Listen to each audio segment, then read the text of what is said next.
All right. Hey, I'm live. Hey, everyone. What's going on? Welcome to the channel and thank you for tuning in to a Tuesday night edition of Z Talks. I actually did press for the countdown time to go on.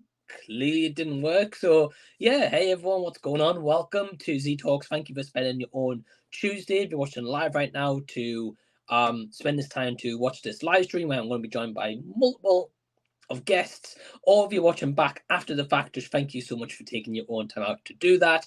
For anyone who's watching live right now, let me know if the audio and video sounds okay, and of course the video looks okay. I believe I did a test before and it was fine, but just let me know in case you're watching.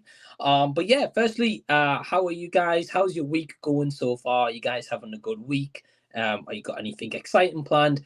If you're wondering also why Z Talks isn't on Thursday this week, as you know, I normally stream on Thursdays. That is because this Thursday coming up is actually my dad's birthday, and for that we're actually go out for like a nice family meal. So of course that is going to be kind of like roughly around the time Z Talk will start, and family takes precedent over my YouTube, and of course my partner and kind of personal life takes over with YouTube. So yeah, I just really appreciate you guys tuning in live or after the fact. We've got some guests waiting in the wings. So without further ado, I'm assuming you guys don't want to just hear me just keep on talking. So let's get some guests on if we're able to. And here we go. So first up, we've got in the... Hey, Scott. Hello, Mike. Hey, how you doing, man?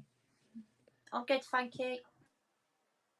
Good. Thank you for joining me once again, mate. Really appreciate it. And for anyone who has missed out on Scott's channel, I was on Scott's stream last week as well. So you can catch the replay of that. And how you doing, man? Thanks for joining again. No worries, Mike. Thank you for having me on again. Really do appreciate it. Very well, thank you. Yeah, you're welcome, mate. And just to let you guys know, the link to Scott's channel is down below in the description box. So please go subscribe to him. Go check out his Friday night live streams and his video content. And Scott, who have you got on your live stream on Friday? I believe the special guest this week is James from Movie Bug, so it should be quite a fun stream. Oh, awesome, mate. That'll be great. So it'll be what, you, Pete, Nige, and James, is that right? And yeah, Andy? And Andy should be on as well, yeah. Andy, yeah, okay. Awesome. Also, please go subscribe to Scott. Go check him out. And in the meantime, we've got our other guests waiting in the wings. We've got Jackson, Jason, and Adam. Hey, guys. Evening, guys. Hey, guys. Awesome. Good to see you guys. Hey. Hello. How you all doing? Doing all right. Thanks. Yeah, doing good. Well, Jackson's got that fresh haircut. I think he's celebrating with the Nuggets, I think. yeah. It's been like a couple of months for me, so I finally went out and I got it cut. So yeah. Oh, awesome, man. Well, it looks fresh, man. So thanks for joining, guys. And just let everyone know, the link to Jackson, Adam, and Jason's channel are down below in the description box, and Scott. So please go subscribe to all my guests and let them know that I sent you. Also, if you guys missed it, I was on Adam's live stream as well on Sunday where we did a quiz. So that was a lot of fun, you guys. Oh, awesome. I love that. Yeah, I won't say who won, but yeah, that was good. It was a good quiz. Awesome. Well, it wasn't me. Just a spoiler. Spoiler on Mike. It wasn't me because I was supposed to do the quiz. No, I wasn't Adam. No. Nah, it's all good. It's like a pub quiz type thing, or sort of, yeah.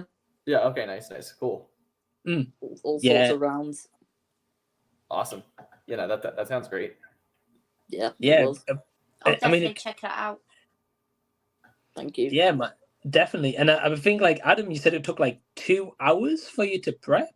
Yeah, it took 2 hours to come up with all the questions, and I write down all the answers as well. Do you come up with dedication top of your mind, or? I looked up some of the questions. Oh, okay. But some of them I already knew. Mm-hmm. Yeah, especially the Adam section. Yeah. The gym section. The gym section. Right. Well, you guys can watch that back. You can, of course, play along as well as we did on that stream as well. It's only about 40 minutes, I think, the stream, so it's not too long either. And for anyone wondering, okay, where's the fifth guest here? He will be joining us in around 10-15 minutes time. He's running a little bit late. he's just decided to have his tea late at night. So I think we all know who it is, but he's coming. So before we start off tonight, for any of you guys who's never seen Scott, Jackson, Adam, or Jason before on my streams, again, the links are to the channel. But I just want to go around each of my guests, give them a chance just to plug their channel, tell you guys what they're all around. So Jackson, we'll start with you first. Yeah, so my channel is Horsetooth Cinema. Over there, I mostly do movie reviews. So for new stuff, like the most recent one I have on there is I reviewed Guardians of the Galaxy 3. And then I also do a lot of like list type content. So recently I did like one on movies that have scared me the most, and I've got my John Carpenter ranking in the works. It's basically written. I just need to get on that finally, but I should be putting that out here soon. Awesome, man. And I think you said the other day, did you manage to get like a video of the video store that was closing next to you at all? Or No. So I'm actually going later today. So I don't know. I mean, just because he's closing, I'm not sure if I want to do like a full vlog there, but I'm sure he'd be fine if I took some pictures and stuff. It does look quite different now that they're closing compared to what it used to, but we'll see what I can do. Awesome, man. Sounds pretty cool. I would love to see like a video of you tell like some stories, maybe like some like memories you have, you know. Yeah. So the idea I put in the group chat was that I could do a live stream talking about every title that I've rented from the store, which is about 160, I think, ish, and because I've been renting for them for about a year. So yeah, no, I'd love to do that. It'd be a long stream, but I'd definitely be down. Yeah, man. And you've never done a live stream on your own channel before, right? No. That could be a good idea for first. But I'm now that I'm kind of transitioning between like full-time work to full-time kind of study. I'll have a little bit more like flexible time to be able to schedule those. So looking forward to that. Awesome, mate. That would be great, and I would love to see a live stream like that from you. I think that would be great. That'd be fun. Yeah, well, Jackson's got awesome channel again. Link to Horsetooth Cinema is down below in the description box. And Scott, what about you? Yeah, my channel name is Scott a Movie Critic, and I do mostly top 10 lists and stuff like that. And Friday night live streams, which are a lot of fun. I really do enjoy doing those. It's great having different guests on each week, and yeah, they're just great time. Yeah, awesome, man. So Scott's stream start at 8 o'clock every Friday. And Scott, have you got any videos coming up on your channel? The only one that I can think of at the moment is going to be we may pick up some video of everything I picked up in May. Cool. Oh, awesome, man. Well, excited to check it out. Regardless, go check out Scott's channel and go support him on this live stream on Friday night. And thank you, Mike. Yeah, no worries, mate. And Adam, what about you? Well, I'm at the gym. I mainly do videos, talk about music and movies. I also do a lot of YouTube shorts and live streams as well. They can range from talk about video games or TV shows and movies and music. Yeah, I just like doing all sorts on my channel, really. Yeah, awesome, mate. And Adam's got definitely a variety of like, as he mentioned, like movies, video games, and music as well. So definitely go support Adam, and congrats, mate, also for recently passing 400 subs as well. That's really awesome. Oh, that's awesome, dude. Congrats. But it wasn't great doing the Bean Boozled challenge to celebrate. I used to that didn't go well. My friend, do you guys know Cards Against Humanity? Yeah. Yeah, I used to play that a couple times. I've played it with some friends where we pick not only like what the best card was, but also the worst card, and whoever got the worst card has to eat a bean from Bean Boozled. So yeah, it's not pleasant. No, definitely not.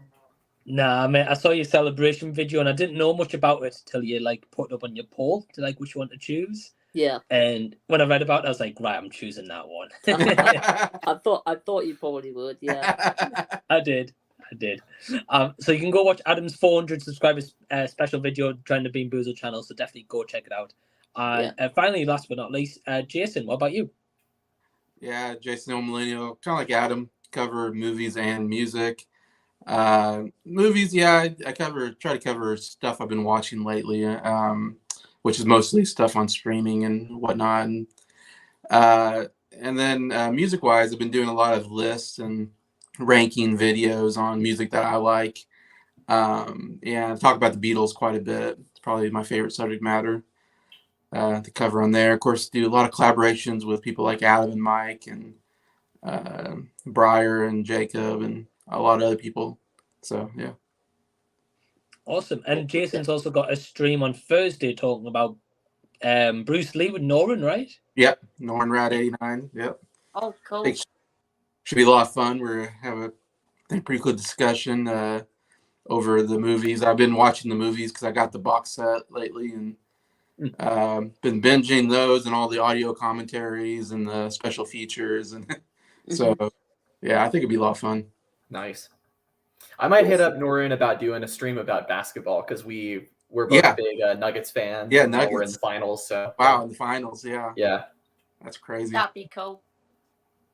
Yeah, 100%. I mean, you guys will be on there for 5 hours and you'll still be going, I think. Yeah, no, it definitely would. Yeah, I mean, I think Norin, I think he's probably in the chat, so I'm sure he'll be commenting about Nuggets at some point. But yeah, please go over and subscribe to all these awesome guys. And yeah, we'll get into your guys' chats and comments. So if you're watching live, leave some comments. It's this side for me, it might be that side for you guys. I'm not sure. Yeah, we'll see what we've got. First up, we've got a super chat from Zeke. So hey, Zeke, man, thanks. Hello. Awesome. So much. And Zeke actually will be on Z Talks at 9:30. So hey, thanks very much, man. And you comment saying first. Yeah, definitely the first comment. There's a comment. Well, what a way to start. Well, thank you, Zeke. Really appreciate it, man. And very kind of you, my friend. So looking forward to having you on a little bit later. We've got Manajul saying, hey guys, hope you're well. Hello. Hey, hope you're doing well. Hello, mate. And Manajul asks, I was wondering, have you guys seen Avatar The Way of Water is on pre-order? Has anyone pre-ordered? And if so, which edition have you opted for? Okay. Good question. Have you guys got this on pre-order at all? I might now. I didn't know you could pre-order it yet. Yeah, I think it was just released on HMV and Zavi in the UK. I'm not sure about Jackson. I'm not sure about you guys in America. Maybe Best Buy, possibly. Yeah, I think so. I probably won't pre-order it personally. I generally don't pre-order new movies just because I like to wait for the price to go down. But yeah, no, I mean that's cool though. I know it's coming on Disney Plus on June 7th, I think. Oh, I'll just watch it on there then. Yeah, I'm just waiting for it to get on Disney Plus. And yeah, I'm not sure if I like it enough to buy it. It's close to. I did like it. I do want to watch it again too. I don't know about you guys. I think like with Avatar, you know, obviously everyone's been waiting for like James Gunn's titles to kind of come on. Like, sorry, not James Gunn, man, James Cameron. That's a different director. But everyone's been waiting for like James Cameron titles to come on like Blu-ray or 4K. And I feel like with this one coming straight to 4K, we're probably gonna get like completely like expanded editions and stuff going forward as well. I would hope we get more like of his other. I mean, I would love a Blu-ray of True Lies, of The Abyss, like you know, all that stuff would be great. That'd be great. I agree. I think a lot of people's waiting for that as well. So yeah, that's kind of what you were alluding to there. Yeah, that's for sure. Right. Yeah, I know Sam was talking about that. We talked about that last week, I think, too. Yeah. Right. And we've got our final guest joining us for till 9:30. That's Pete. Hey. Hey, hey everyone. Hello, Pete. Hey, sorry for being late. I just had my dinner. No worries. What did you have? I had a burger. I did homemade burger. Yeah. Oh, I thought you were gonna say a Chinese, and I was like, yeah, right. Miracles haven't happened yet. No. Oh, great to see you guys. You too, man. Well, good to see you too, Pete. And great to have you, Pete. Yeah, thank you so much for joining me. And the link to Pete's channel is down below in the description box, so please go subscribe to him. And you're welcome. And Pete, do you want to tell everyone about who you've got on your live stream tomorrow at 7:30? Yeah, tomorrow night at 7:30, me, Scott, Andy, Mike, and Nige will be going live. And our special guest will be Terence McGuana. He's a great guy with a fountain of knowledge, especially when it comes to horror stuff. So it'll be great to chat to him. We haven't seen him for a little while. So yeah, that's tomorrow night at 7:30. Probably be another 6 to 8 hour one. No. Oh no. Yeah, Terrence, is he one? He talks quite a bit, doesn't he? Or am I thinking of that right? Yeah. He does talk a Yeah, bit. he's quite a talker. Yeah. Right. And then you got Nige as well. Nige and Yeah. Terrence. Oh, boy. God, Oh, yeah. it's going to be an interesting one with Nige and Terrence. I think they're going to hit it on really well.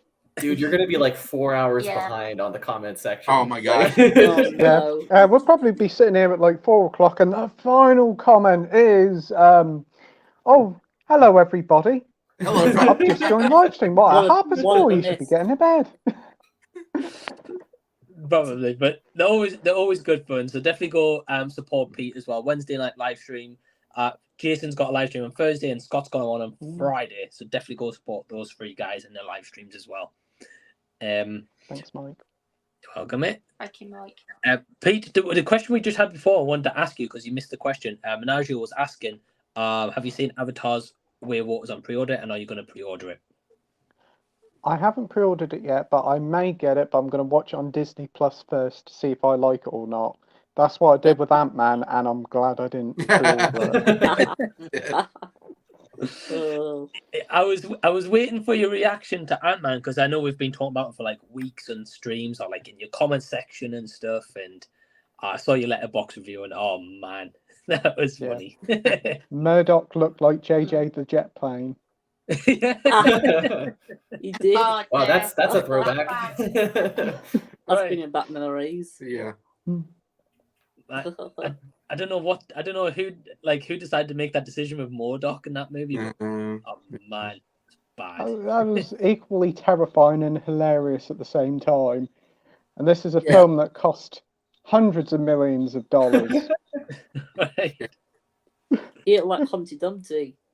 Yeah, he Yeah, did. right. That's actually what my mum said. She said, "Is that Humpty Dumpty?" I said, "No, it's something called Murdoch." She said, Yeah. "What the heck is that supposed to be?" I said, "It's supposed to be a character with a big head." She said, "Well, I can see he's got a big head. He's an annoying one." I said, "He is." Oh, Here's what I don't understand about those. Like, how do all those Marvel movies have like the same budgets, despite that some of them look like Ant-Man 3 and some of them look like Guardians 3? Like, I don't get it. Right. Yeah. Right. it must be to do with the director and the time scale when they got to work on the CGI. That's all Right, I've got to say. I know, like with Guardians 3, I was watching. I think it was on James Gunn's TikTok. I think the other day, where he's been posting like some kind of behind the scenes stuff and what happened, and like a lot of those like sets when they're in the high evolutionaries, like Yeah. kind of main part, like a lot of that kind of red wall that was going around, like that, a lot of that was practical. Mhm. Oh, So I don't know if maybe James Gunn demanded maybe more like practical stuff, so the CG didn't have to build it in so much. Maybe I don't know. probably. He does- I think yeah. Guardians is more of a seller at the box office than Ant-Man, so that's probably another reason Yeah, that why. too. Yeah, I feel Right. like James Gunn as well comes from like a background of practical effects because like he got started in Trauma and like those are all kind of low budget horror movies where you can't do much in the way of CG, so you use practical effects. But yeah, Right. And I mean, as you guys are aware, like I think we've all seen Ant-Man. I think it just shows in the difference with the two movies how Yeah. Guardians and Ant-Man. Yeah, and they're both kind of Yeah. space related almost in a sense. Yeah. Yeah, Yeah. the whole quantum realm of that thing just completely was a buzzkill for me. It looked like all reject Star Wars character Yeah, designs. It did. Or Broccoli Man or whatever. Yeah. Oh Yeah, yeah. it put me off. I didn't like broccoli already, but that's put me off broccoli for Big old life now. Yeah, not a fan of Ant-Man, but yeah, I mean, it was still cool to see your reaction there, Pete, and finally getting a chance to see it. And yeah, shame you didn't like it, man. But No worries. I went in with really low expectation, but this one actually makes Thor: Love and Thunder look like Citizen Kane in comparison. yeah, Very funny. yeah, it wasn't good. Hold on, I think we've got Scott back. Yeah, Is he Scott. there we go. Right, guys. There we go. Yay! Sorry about that. iPads went off and was playing up, so I had to restart it. No worries, mate. All good. At least you're here. That's the main thing. You missed Ant-Man Yeah, discussion. definitely. But he hasn't missed much, so it's No, okay. No, he hasn't. No. Menashe's got a couple more comments. Just mentioned about Ant-Man. I bought Ant-Man and the Wasp: Quantumania on 4K from HMV yesterday. Not a great movie, but I thought really good entry to the Ant-Man trilogy. And you know me, I've got to have it for the MCU collection. Yeah. Cool. That's fair. Yeah, that sounds good, mate. It's got a nice slipcover on the 4K, I must admit. It's worth the £25 for the It does. slipcover. Well, that's the thing. Like the slipcover, and even like the steelbook for it look quite nice as well. And these bad movies, they always make the best steelbooks of these bad They movies. do. And They then, do. like, The Battlefield Earth Steelbook, I would buy that. You watch me, I say how much I hate Ant-Man, I'll probably do a Thor Love and Thunder and get this one on 4K as well. oh, Pete, don't do it, man. Buy an Arrow release instead of thing for the same price. That is a better You'll deal. look from the room, is there, Mike? I haven't looked, man. I don't intend to either. There is a Blu-ray, but there's no steelbook. Yeah, to Really? my knowledge, anyway. I would love to see a 4K upgrade. That'd be so We great. need a 4K special edition to celebrate it. Yeah, Yeah. some anniversary or something. Well, believe it or not, the other day, I can't remember when it was. I might have said like maybe end of last week. At Newcastle, Tyneside Cinema we have near here. Adam will know about it.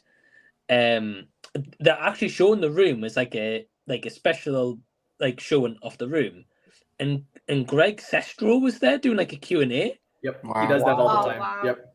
Yeah. Yeah, I've never been to one of those with him there, but I've been to I've been to one where he had like it was for my college, and he knew my college was going to do it, and I think they reached out to him, so he recorded like an Instagram video being like, "Hey guys, thanks for coming to the showing," all that. And it was one of the ones, usually at those showings, it's like a lot of audience participation as well. So one thing you do is you throw spoons at the screen every time that there's spoons on the wall, because it happens all the time. There's just lots of weird, it's really the only way to see the room. It's so much fun. That would be. Well, they took a picture. I saw it today, and like everyone was holding spoons in the crowd. And I was like, "What the hell is the spoons for?" And then obviously that explains why. Yeah. Wow. Yeah, that movie's bad. Yeah, Have you guys I haven't? think it's terrible. It doesn't sound as bad as Spaghetti Man. Yeah. I'm still getting over that one. Oh, That was a good one. no. With his bag on his head. And he shoots spaghetti from his hand as well, like Oh. Spider-Man. Oh wow! Oh, I want to check this out.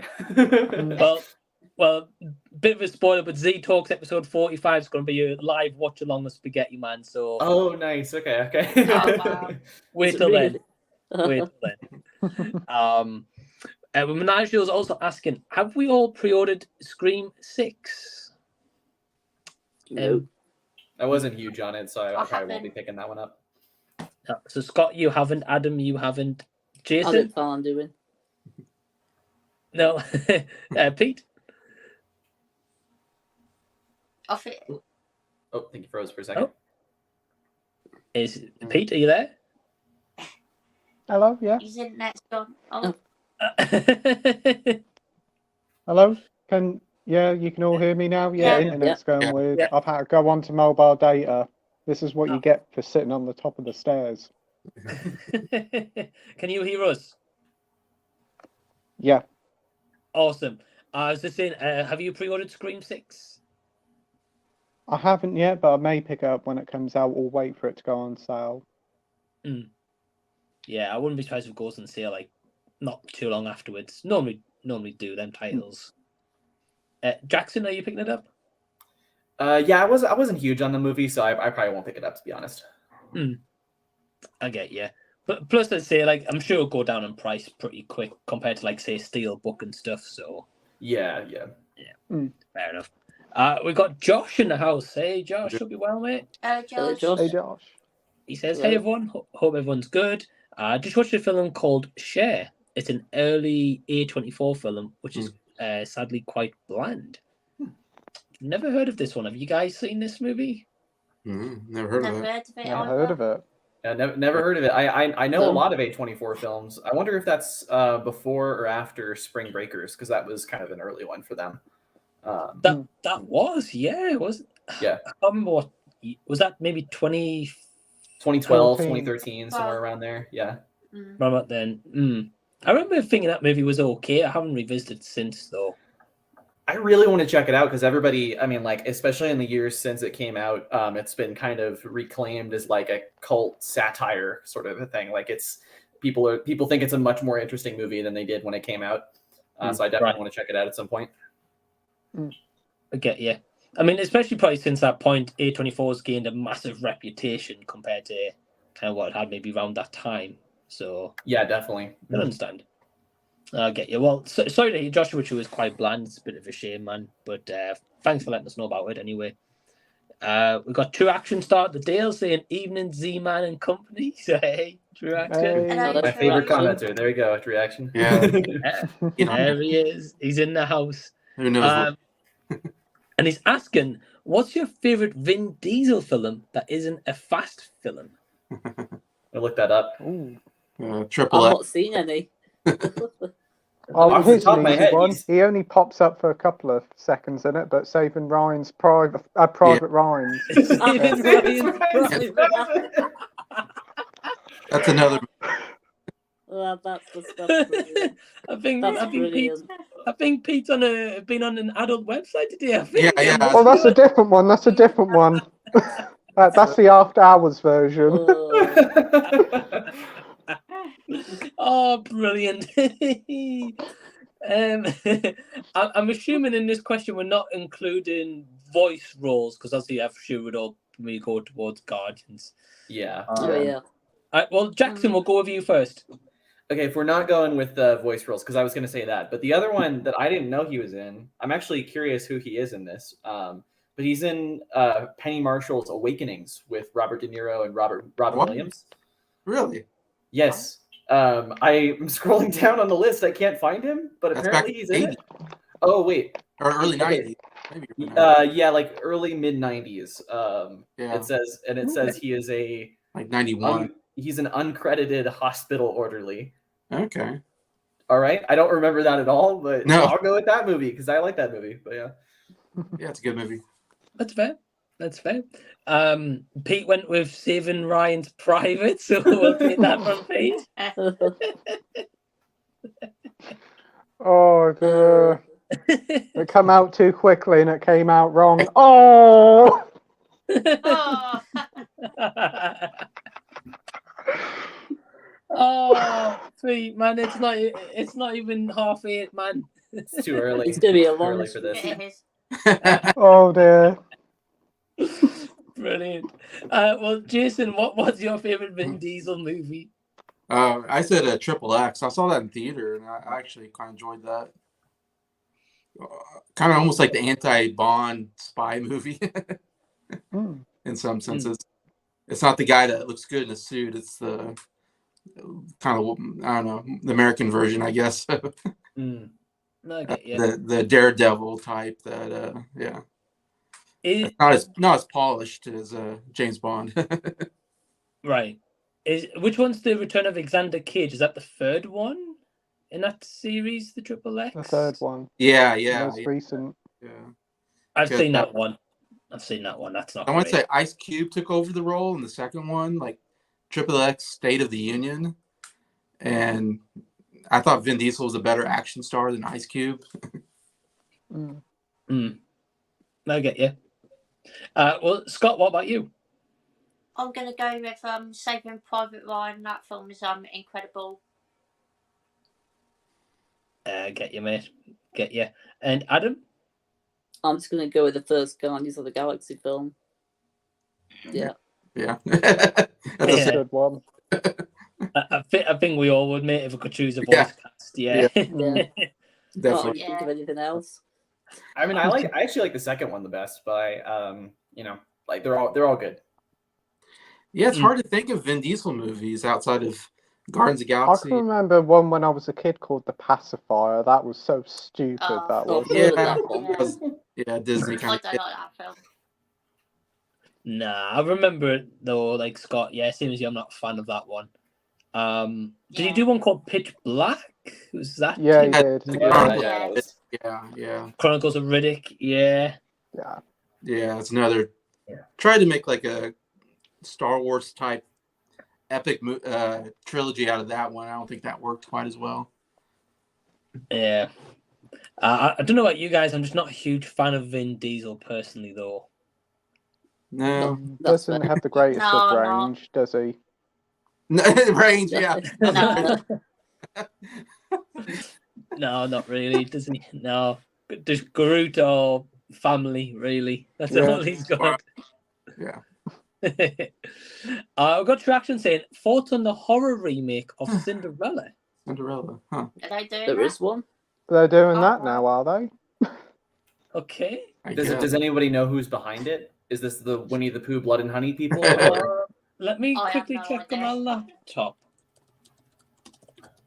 So you guys haven't heard about this then? Because I No. haven't. No. Nope. Okay, it was announced 18 hours ago of Cinderella's Curse, it's called. Cinderella's Curse. Okay. Okay. Let's have a look. It doesn't say. It does say it's coming out October this year though. Oh wow, that's Okay. quick. Yeah. I mean, I'll probably check it out, see how bad it is, but I haven't got high hopes for it.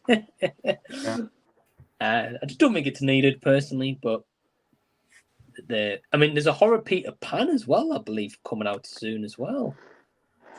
I think so, and there's a Bambi one and a few other Disney ones Yeah. for some reason. Oh wow. I thought Peter Pan and Wendy was a horror movie. I've I was bad. still not seen it yet. I don't need another one. I thought Hook was a horror movie. No, just kidding.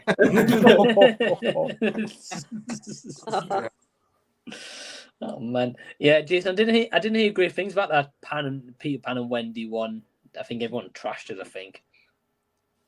Yeah, I thought it was pretty terrible. I think it's the worst thing I've seen so far this year. But I know Jacob Martin gave a pretty good review, so I don't know. I think I mentioned this on a previous stream, but it just seems like such an odd thing for a director like David Lowery to do. Like somebody who's interested in the slow cinema movement and made things like A Ghost Story and The Green Knight. Like, interesting choice, but all right. Probably just a paycheck. Probably. Right. Yeah, I wonder why Yeah. it's such a dark movie. Like the color scheme is just so dark, and it seems like you get a lot of those movies every once in a while, and you just go, "Why is everything so dark?" You know, why can't they, put some light on stuff? I don't know. I guess to hide any CGI or something. Maybe I don't know. Reminded me a little bit in the trailer. It reminded me a little bit of Tim Burton's Alice in Wonderland, where I was like, "This seems like a weird combination," but okay. Yeah, I'm yet to see the movie. Scott, have you seen the movie yet? I haven't. No. No. Yeah. Pete, have you seen it? I haven't seen it yet, but I've heard from a few people it isn't too bad. But as it's a Disney remake, I'm not in a rush to see it. Yeah. Right. And Adam, have you seen it? No, I'm in no rush either. No rush. Yeah, fair I enough. mean, is it me or there's a couple properties that they keep redoing like all the time, and I just I can't take another one just because. I mean, I put Peter Pan in there. I put Tarzan in there. I put Three Musketeers in there. You know what I'm talking about? It seems like we've had like so many different versions. I'm like, I don't. Robin Hood. We've had so many Robin Hoods. I'm like, I don't need another Robin Hood. I don't need another King Arthur. I don't know. They just keep doing other versions of these movies, but trying to change it to make it more modern looking. And it's like, oh man, they just never work. That last Robin Hood was bad enough. Right. Is it the one with Russell Crowe? Bad, yeah. No, there's another one. The one with Tara Edgerton. Yeah, Edgerton and Oh, right. Yeah. Oh my god. Yeah, you forget about it. Yeah. That's the one where they go around the movie pretty much just calling them Hood, right? Oh yeah. I think it's a nickname or something. They just call them Hood. Yeah. Yeah, I've seen that one. That was terrible. Yeah. Yeah. Then they had the Russell Crowe one, which was I think a Ridley Scott movie, which I didn't think was that good either back a little earlier. But I think that's the Russell Crowe one. That's a masterpiece compared to that one. Yeah. Right. Yeah, they never learn. Never learn. Never learn. We've got Norin Radd in the house. So hey, Norin, hope you're well, mate. Hey, Hello. Lauren. Hey peeps, comment beyond. Yeah, Norin beyond at 9:30. He says, question, favorite Scooby-Doo character? Mine's Daphne. Daphne. Okay. Okay, good question. Scott? Probably Shaggy, just because I find him the most entertaining and charismatic. I think he can be quite funny sometimes. Yeah, great pick, mate. That would be my favourite one as well. I'm with you on that one. Pete? I'd say Daphne, especially the live action one from the James Bond films. Right. Yeah. I saw that actress in something else recently. I watched Southland Tales by Richard Kelly. Actually, I was like, where have I seen her? Oh yeah, she was Daphne in the live action Scooby-Doo. Yeah. Yeah, I mean, live action, definitely agree with you, Pete. Yeah. Animation, definitely Shaggy, like Scott said. Adam? I'll just go with Scooby. Scooby-Dooby-Doo. Scooby. Yeah. That's fair. But Jason? Yeah, it has to be Shaggy. He's got the greatest voice. The Zoinks! Like, I love it. He says the word like a lot. Oh, really? Yeah. Like. Yeah, he does. He does, yeah, actually. He does. And Jackson, what about you? Definitely Shaggy. He definitely captures Colorado stoner culture really well. So, yeah, definitely right. can really. No. Right. That's fair, man. That's fair, pick. Thank you for the question, Norin. And we've got good Traction saying, what magic did Les Dennis have, I'm assuming, to bag Amanda Holden? What? Who and who? He mentioned this on the last stream, I think, about like odd celebrity couples. I want to say. Les Dennis was in Family Fortunes over here in the UK. He's a pensioner, and Amanda Holden's in her 40s, I think. So, yeah, I'd like to know what magic he had to bag her. I think this relationship was really perplexing to Traction. Like, I guess so. Traction's still baffled to this day, I think. Not sure. He's like, guys, seriously, we have to talk about this. We have to talk. Forget movies. Well, Amanda Holden's got Instagram, Traction. Hit her up on Instagram. Ask her. I'm not sure, mate. Viewer Drew says, hey everyone, what's up? Hey Drew. Drew. Well. Hey, Drew. And we've got Matt H in the house saying, evening Mike, hope you're well, looking forward to another great stream. Well, hey Matt, hope you're well, mate. Thank you for tuning in. And of course, thanks to these guys for joining me. And we've got Traction saying, have you guys ever been to an art gallery or museum? Tate Modern, the Louvre, Smithsonian, I've been to a few. Oh, that's some pretty cool ones there. Haven't you guys never been to like an art gallery or museum? I've been to a couple of museums, but So, sorry, what you're saying, Scott? You've been to a couple? Yeah, but I can't remember what they were. But I have definitely been to a couple before when I was younger.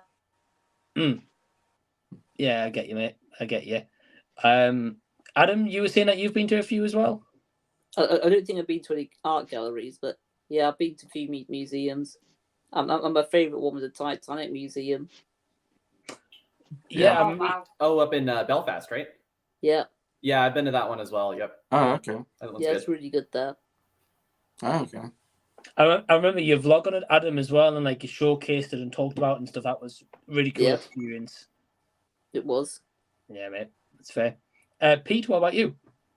I've only ever been to the local museum and nothing much there. You've got like a Cadbury's chocolate bar from about 60 years ago, and that's about the highlight. Wait, why? just because like it's like they don't sell it anymore? Like, why did they put it in a museum? Honestly, our local museum has just got stuff from like years ago. They've got like old crisp packets, traffic lights, and road signs, just random things. Even a dustbin from like the 70s. That Who's doesn't gonna seem wanna like see long that? enough to like warrant having a museum, especially in Europe where everything is so old. Like, huh? Yeah. Interesting. Right. Yeah, it doesn't really sound like a must-see kind of venture, I guess. No. I could be No, wrong. no. Well, Jason, what about you? Well, yeah, I love going to museums. I go to them all the time. That's like one of my favorite things to do. As far as art galleries, the only one I went to was the National Gallery in London, which was pretty cool. I'm not a big like art gallery person, but if I'm somewhere where there's like a famous art gallery, I'll go to it just to go, hey, I went to this famous art gallery and I got to look at stuff anyway. So, but yeah, I love going to museums like the Smithsonian I've been to. That's a pretty good one. I go to a lot of presidential museums around like Ike Eisenhower Museum, the Truman Museum. Been to Hubert Hoover's Museum, Presidential Museum. Been to Mount Vernon, where George Washington lived. Been to Monticello, where Thomas Jefferson lived. So that's some of my favorite stuff to go to. Awesome. Yeah, some very cool ones there, Jason. Yeah, some awesome ones I've never experienced, so it sounds pretty cool experience. Jackson, what about you? Yeah, no, I love museums. It's one of my favorite things to do when I travel. I like really obscure museums, especially like just weird things like the Spy Museum in DC, or like there's one in Iceland called the Icelandic Phallological Museum, or the Penis Museum. Yeah. Where they have different specimens from different animals from Iceland, and that's just the museum. And it's quite an interesting place. As far as art galleries, though, I've been to a few. The one I enjoyed the most was the Van Gogh Museum in Amsterdam. That one's amazing. I'm not like a huge into art and painters and stuff, but Van Gogh and Salvador Dali, I really would go out of my way to see work from them. Van Gogh. Yeah. Right. Yeah, when I went to Amsterdam a couple of years ago, Jackson, I went to that Van Gogh one that you talked about as well. I thought it was pretty awesome. Yeah. Yeah, I got to see that one. Went to a couple of others when I was there. I went to like a hemp museum as well. Oh, I've been to that one. Yeah. Yeah, got to experience that. Of course. Right. And yeah, there was a couple of other ones, but yeah, I find them interesting. Yeah, definitely. Yeah. Especially if it's got like a lot of history and cool stuff around it. Yeah, for sure. But thank you for the question, Traction. Yep. Yeah, thanks, man. T-Shizzle says, "Hey guys, hope you're well." Hey, Hello. Mike. Hey, You are, mate? Hello, Mike. Got Lewis saying, "Hey, hope you're all doing good." So, hey, Lewis, hope you're good, mate. Hey, Hello, Lewis. Lewis. Hello, Lewis. And got the legend Lego M News says, "Yo, Mike, it's been a while. Every time you do a stream, I'm always asleep and working on something. I'm just tired. And I have exams next week, which straight up sucks. So yeah. Well, hey, man. Well, thank you for tuning in. I appreciate it, and I hope your exams go well as well. I think he's nearly done his exam studies. So Awesome. yeah. Well, good luck with them. I don't miss that. I miss being in. I'm excited to get back in school this fall, but that's the one aspect of it I don't miss. Yeah. Exams. Actually, I miss doing exams when I was at school. I used to love doing them. I was the only kid that did. Yeah. Oh, wow. Really? Wow. Yeah, I was at college and I had to do some exams. I had about 5 or 6 exams I had to do within the space of a week. And I was like, yeah, I'm really excited for it. And they said, anybody else? No. Yeah, you were singularly alone. I said, in no, that. honestly, I'm really excited about it. Wow, okay. I bet when Pete was in the exam hall, every student was just passing their paper over to him like this. Right. Pass it back. Yeah. I was the first one done and I was just sitting there looking at the time like, oh, we've got 15 minutes to spare. I think you're the only person I've ever heard say that they like exams. But I was gonna say, Yeah. I definitely wouldn't say that. you should be in a museum, Pete. It'd be like the only person to ever like exams. Or Well, actually, I may be in that museum because they have a lot of rubbish in my local one, so there might be room for me. There needs to be a What the Gym museum. Yeah. And have Pete's exam paper as the headline there. People come far and wide to see the only guy who actually was interested and excited to go to a museum to do a test. It's all good. We've got Matt H saying, "What's on your hat, Jason?" It's the Kansas Jayhawks. They're the college, one of the colleges here in Kansas. They have a really famous basketball team, and I'm a big fan of the KU Jayhawk basketball. But yeah, that's the logo, the Jayhawk, which is not an animal that actually exists. It's just a made-up animal that the university came up with for their mascot. Anyways, but yeah. They destroyed my bracket this year, man. I had them as my champions. I had to go back to back. No, they didn't do good. They didn't do good. Oh, awesome. Well, every time you're on a stream, Jason, you've always got a different hat on. So, yeah, that's cool, man. Even Matt realised, Jason, what hat you got on tonight. Directions asking, what's your favourite vacation film? Is he talking about the Chevy Chase like vacation franchise? Okay, I think so, yeah. I've only ever seen the Christmas one. So yeah, I've only seen the Christmas one. Yeah. All right, so me, Jack. I'll have to go for that, yeah. All right, well, that makes 4 of us then. Pete? I've seen the first one, the European one, and the Christmas one. The European one wasn't too bad. I like the first one, but I'm going to have to agree with the Christmas one. It's a classic, and I've only just watched it for the first time last year. Me too, Pete. So yeah, same here. Same here as well. Makes 3 of us then. And Jason, what about you? Yeah, Christmas Vacation is the best one out of the series, I think. It's a Christmas classic. You have to watch it during Christmas time. I know Mike saw it, and I was like so excited. I'm like, oh man, he's watching this great classic. He's gonna love it. And they came out with this, like I could take it or leave it. And I'm like, oh man. Yeah.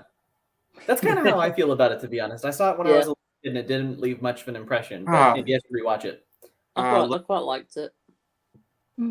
Good. I love the putting all those Christmas lights on the house, cracks me up every time. Because you put up just lights usually just around like the base of the house usually. Right. And that's a pain in the butt. And that takes some time.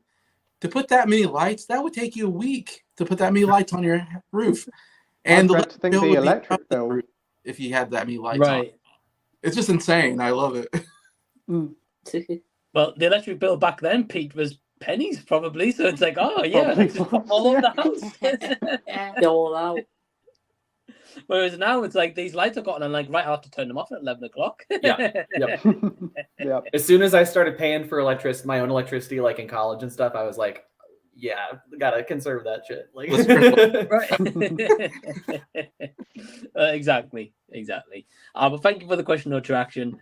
And we've got Lego M News asking, which June movie are you most excited for? Spider-Verse, The Flash, Transformers: Rise of the Beast, or Elemental, or just any June movie you're looking forward to? All right. Well, thank you for the question, Lego. Adam, do you want to go first? Across the Spider-Verse for me. I'm looking forward to that one the most. Great pick, mate. Yeah, I'm probably the same as you are. That one of The Flash, I'm looking forward to. Yeah, I'm excited for The Flash as well. Scott? Yeah, probably Spider-Verse and a Flash for me. Transformers, I really couldn't care less about, unfortunately, but I'm looking forward to the other two, definitely. Okay, yeah. I'm the same as you, mate. It's not. I don't think it's just yourself either. Nah. Pete, what about you? Don't know what Elemental is. Is that a Disney film? Yeah, Disney one. Yeah. Pixar. Transformers. Not too fussed about that. Flash looks alright, but I'm gonna go with Spider-Verse. Yeah, great pick. Jason? Yeah, Spider-Verse is probably the only one I would consider watching, probably out of that. Yeah, I get you. And finally, Jackson? Yeah, Spider-Verse is the only one I'm excited Spider-Verse, for. everybody. Like, it's I couldn't believe how much I enjoyed the first one. Like I kind of went into it like another Spider-Man movie, but then I saw the trailer and it just really looked different in terms of like the animation style and everything. It really looked like a comic book, and I thought it was great. Yeah, I agree. Right, yeah, it's definitely something different. And I don't know about you guys, but I feel like with this one, like I've seen the trailer, but they haven't really like had like extended trailers or anything. It's kind of just been like the one they've kind of put out, which I like. Yeah, But, definitely. Yeah, A lot of it still remains a mystery, I think. Yeah. yeah, we'll give them a month. I mean, like they kind of did that with. I remember seeing the initial trailer for Nope, and I was like, "This is the perfect trailer. Like it's setting you up for it, but it's not like actually revealing too much about it." And then the second trailer came out like a week or two before the movie came out, and I was like, "This is revealing a little too much," kind of thing. So maybe they'll do that with this. I don't know. yeah. I agree with you, Jackson. Like, Nope, the first trailer was just like a teaser almost, and you knew like everyone was like, "Well, what the heck is that?" I mean, like there was like one shot of the woman like getting sucked up into like a cloud a little, but like that was all you saw. Right. Yeah. Right. Well, with this one, I know. So at least here in the UK, so we get Little Mermaid this week, and then next week we get Spider-Verse. Ah. So it's not long if they're going to put out another trailer, I guess. That's quick. Let's have a look. Well, thank you for the question, Lego. Lewis saying, I'm guessing it's pizza for tonight's dinner, Pete. No, pizza tomorrow night. I'm not sure what I've got tomorrow night. I've got no idea, to be honest. See what I fancy tomorrow. We've got Mike T-shirts, though. He's asking, I've watched Fast 10 on Saturday night. Really enjoyed it. I thought it was better than 9. Has anyone else seen it? Yeah, I've seen it. Oh, you seen it? Yeah. Oh, okay. Okay. What'd you think? I really liked it. You did? Yeah. Okay. And did you think it was better than 9? Yeah, I prefer it slightly to 9, yeah. Okay. Oh, awesome, mate. There you. I haven't seen it. Jason, I don't think you have, right? No, I haven't. Nah. Pete, have you seen it? Haven't seen it, but want to. Do get you. Scott? Haven't seen it yet. I'm not too interested at the moment, but I will watch it later on down the line. Yeah. Yeah, makes sense. It'll probably be on digital at some point soon anyway, so... Yeah, it's Universal. They normally go on within about 4 weeks. Yeah, it's not usually long a turnaround. No. And Jackson, have you seen it? I haven't seen it. I actually haven't seen any of the Fast and the Furious movies. I do want to check out, especially 5 and 7. I've heard really good things about, and also 6. Is 6 Tokyo Drift? Okay, so those 3, I guess. The third one. No, Or no, wait, third one. Oh, okay. So yeah, no, those ones I've all heard are good. So I don't want to check those out, but I'm not really too invested in doing what I did with Friday the 13th recently and just like binge all the franchise. Probably won't do that with Fast, but maybe eventually I'll check it out. Yeah, I recommend 5 through 7. I think when Dwayne Johnson enters in, I think Fast Furious actually gets pretty decent. Yeah, I couldn't agree more. I think he's the best part maybe when he comes in. Yeah, interesting because I'm not a huge Dwayne Johnson fan in general, at least in live action. I think he does good voice work, but okay, cool. I'd be curious to check that out then for sure. And I know James Wan did part 7, and I think he's a really good director, especially of action. Yeah. So Yeah, it's good. Got pretty crazy. I thought. I think that's Which one? Sorry? That's the most ridiculous one. That's the most ridiculous one so far. Which one was it? 9. Oh, 9. The one with space. Yeah. Space. The Jason X of the. Who thought We're just going to put a couple of rockets on a car, and then we're going to put some tin foil around you for some spacesuits. You'll be fine. Yeah, that makes sense. That makes a lot of sense. You guys are just race car drivers after all. Right. Or street car drivers. You're just street race drivers. Yeah. Well, at least there's plenty of future astronauts there. Street races are the new astronauts. Yeah, it's so easy being astronauts, right? I mean, if Elon Musk needs anyone for SpaceX, he's got the Fast and Furious casting and set up.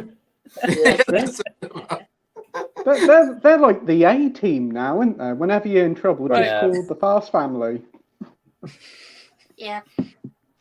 Honestly. Well, Adam, without spoilers, because we haven't seen Fast 10, is it ridiculous?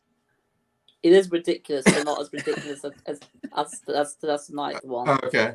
So don't worry Okay. about Oh, that. that's good. The night's the most ridiculous one. Mm. Can't top cars in space. No. So yeah. That's fair enough. Fair enough. We've got viewer Drew saying, "Are you guys nervous for Indiana Jones 5?" Oh, Yes. man. A little, Yeah. yeah. Nervous, but I Wow. also don't have very high expectations. So Right. how nervous can I Yeah. really be? You know, so Right. I love how we all answer that in unison, though. We're just like, yeah. Yeah. Yeah. I don't think it's getting good reviews so far, but No. it's No, early. it's got early worse on. scores than Kingdom of the Crystal Skull. Well, that's the thing is Wow. actually Oh, wow. Kingdom of the Crystal Skull got good reviews from critics when it came Oh, out. really? And it was audiences that kind of got it. The But audience we're is like, wait a minute. Aliens? I So don't if think- critics are already picking up on this, then we'll see. But yeah. I think we'll look back on Kingdom of the Crystal Skull and say, you know what? That wasn't too bad. And we'll be like, this time next year, well, actually, there's not 3, there's 4 in the Indiana Jones franchise, and this 5th one, well, we'll forget about that. We'll forget about this. Mm. Yeah. I still think there's 3, and there's always going to be 3. But Yeah. we'll see. Oh, Yeah. yes, for me, it love ended that when 3. they rode off in the sunset in The Last Crusade. Yeah. Yeah, that's kind of a perfect ending. Yeah, for sure. Perfect It trilogy. is, yeah. Yeah. Right. Yeah, I don't know what they ever thought about doing a 4th movie, but now a 5th one to try redo the 4th one. But Yeah, it's always Yeah, this. especially with Harrison Ford at his age. Yeah. Harrison Ford comes out with that, and then Stallone's kind of the same way. He comes out with another Rocky movie. He'll come out with another Rambo movie, and it's like, man, just give up on it, man. Like, Harrison Ford, I think, is in a TV show right now, though. My girlfriend and my mom have been Yeah. watching it. It's called, I don't remember what it's called. Yellowstone. What? It's like- No, 1883? no, I don't remember what it. I have to go back and check with them. But Yeah. apparently he read it and he said it was like the best script he's ever read. So apparently he's like still has some passion for the TV stuff now, but for the movies, he's just getting called back for the old guy moments in the franchises. man, he's so good in interviews. When he gets asked questions about stuff, he's just like, I don't care. Like, I love the Star Wars did you shoot at Greedo first? And he's like, I don't care. I don't care. Like, Just love it. You guys- just give me the what did you- paycheck. Yeah. Well, that's it. I mean, did you guys see the interview we had the other day? And I think it was like an American TV show, and like in the morning show.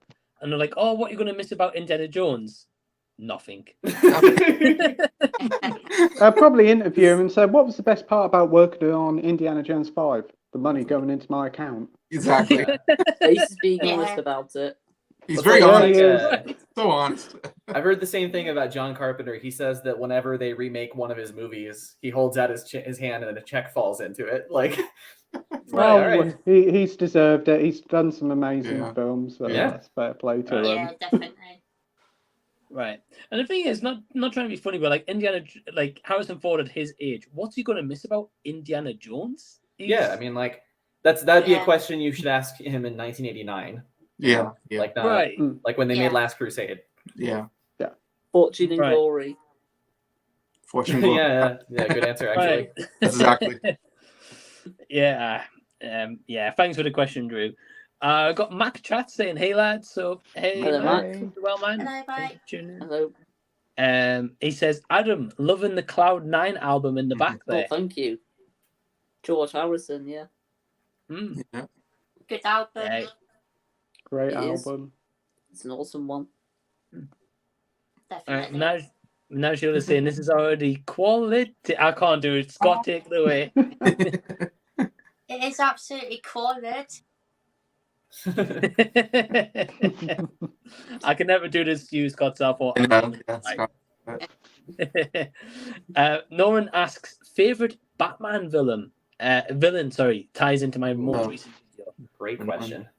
Good question. So we're talking over all of Batman villains? I don't know if we're Yeah. talking live action and animation or both or one or the other. I'm guessing just in general. Yeah. So any format, I'm guessing. I know, because there's great I'm trying to figure out like how I should answer this because there's certain villains that have one great iteration and then a bunch of like, or maybe they're not even mentioned that much. Like the Phantasm from Mask of the Phantasm, one of the best villains in any Batman movie, but it's, correct me if I'm wrong, is it only in that one? Like it's not one that like keeps reappearing so much. So maybe if that's the case, I'd go with, I actually really love Poison Ivy. I think I would like to see a modern version of that in the new Matt Reeves ones, if they did kind of like a eco-terrorist sort of plot of this person who really wants to save the environment, kind of similar to what they did with having the Riddler be like a Zodiac type person. I think that'd be cool. Right. Yeah, I agree with you, Jackson. I'd love to see a live action Poison Ivy again. It's been far too long. And Yeah, I've never seen it that often either. Yeah, So and need Karen Gillan to play her. Yeah, I would go for that. Yeah, I mean, and hey, I rewatched Batman Forever not that long, or no wait, Batman and Robin not that long ago. And I had a great time with Uma Thurman as Poison Ivy, but that character has nothing in that movie in terms of like actual weight. It's just fun. So I'd like to see one with actual weight. Yeah. Right. Well, Scott just watched Batman and Robin for the first time, right? Oh, really? I did, yeah. Yeah. And what do you think of the movie? Like it's it was interesting. I thought it was really bad, but really entertaining. I enjoy it, to be fair, but it is absolutely atrocious at the same time. I couldn't agree more.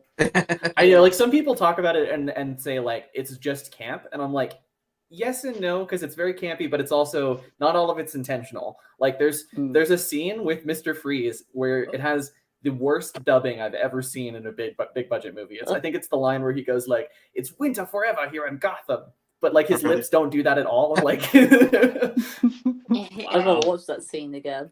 Yeah. Batman Forever and Batman and Robin are two I haven't seen yet. So keep it that way.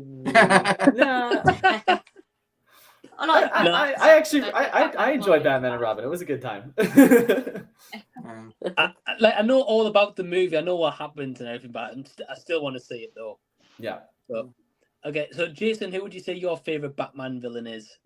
I mean, it's cliche, but I mean, it has to be the Joker. It's the greatest villain maybe of all time. Definitely up there. Yeah, I absolutely love it. Ever since I was a kid, I loved Joker. He's somewhat comical yet scary at the same time. It's a really interesting combination. In fact, I would say my favorite Joker is from the Batman Arkham series with Mark Hamill doing the voice. I love Joker, to be honest.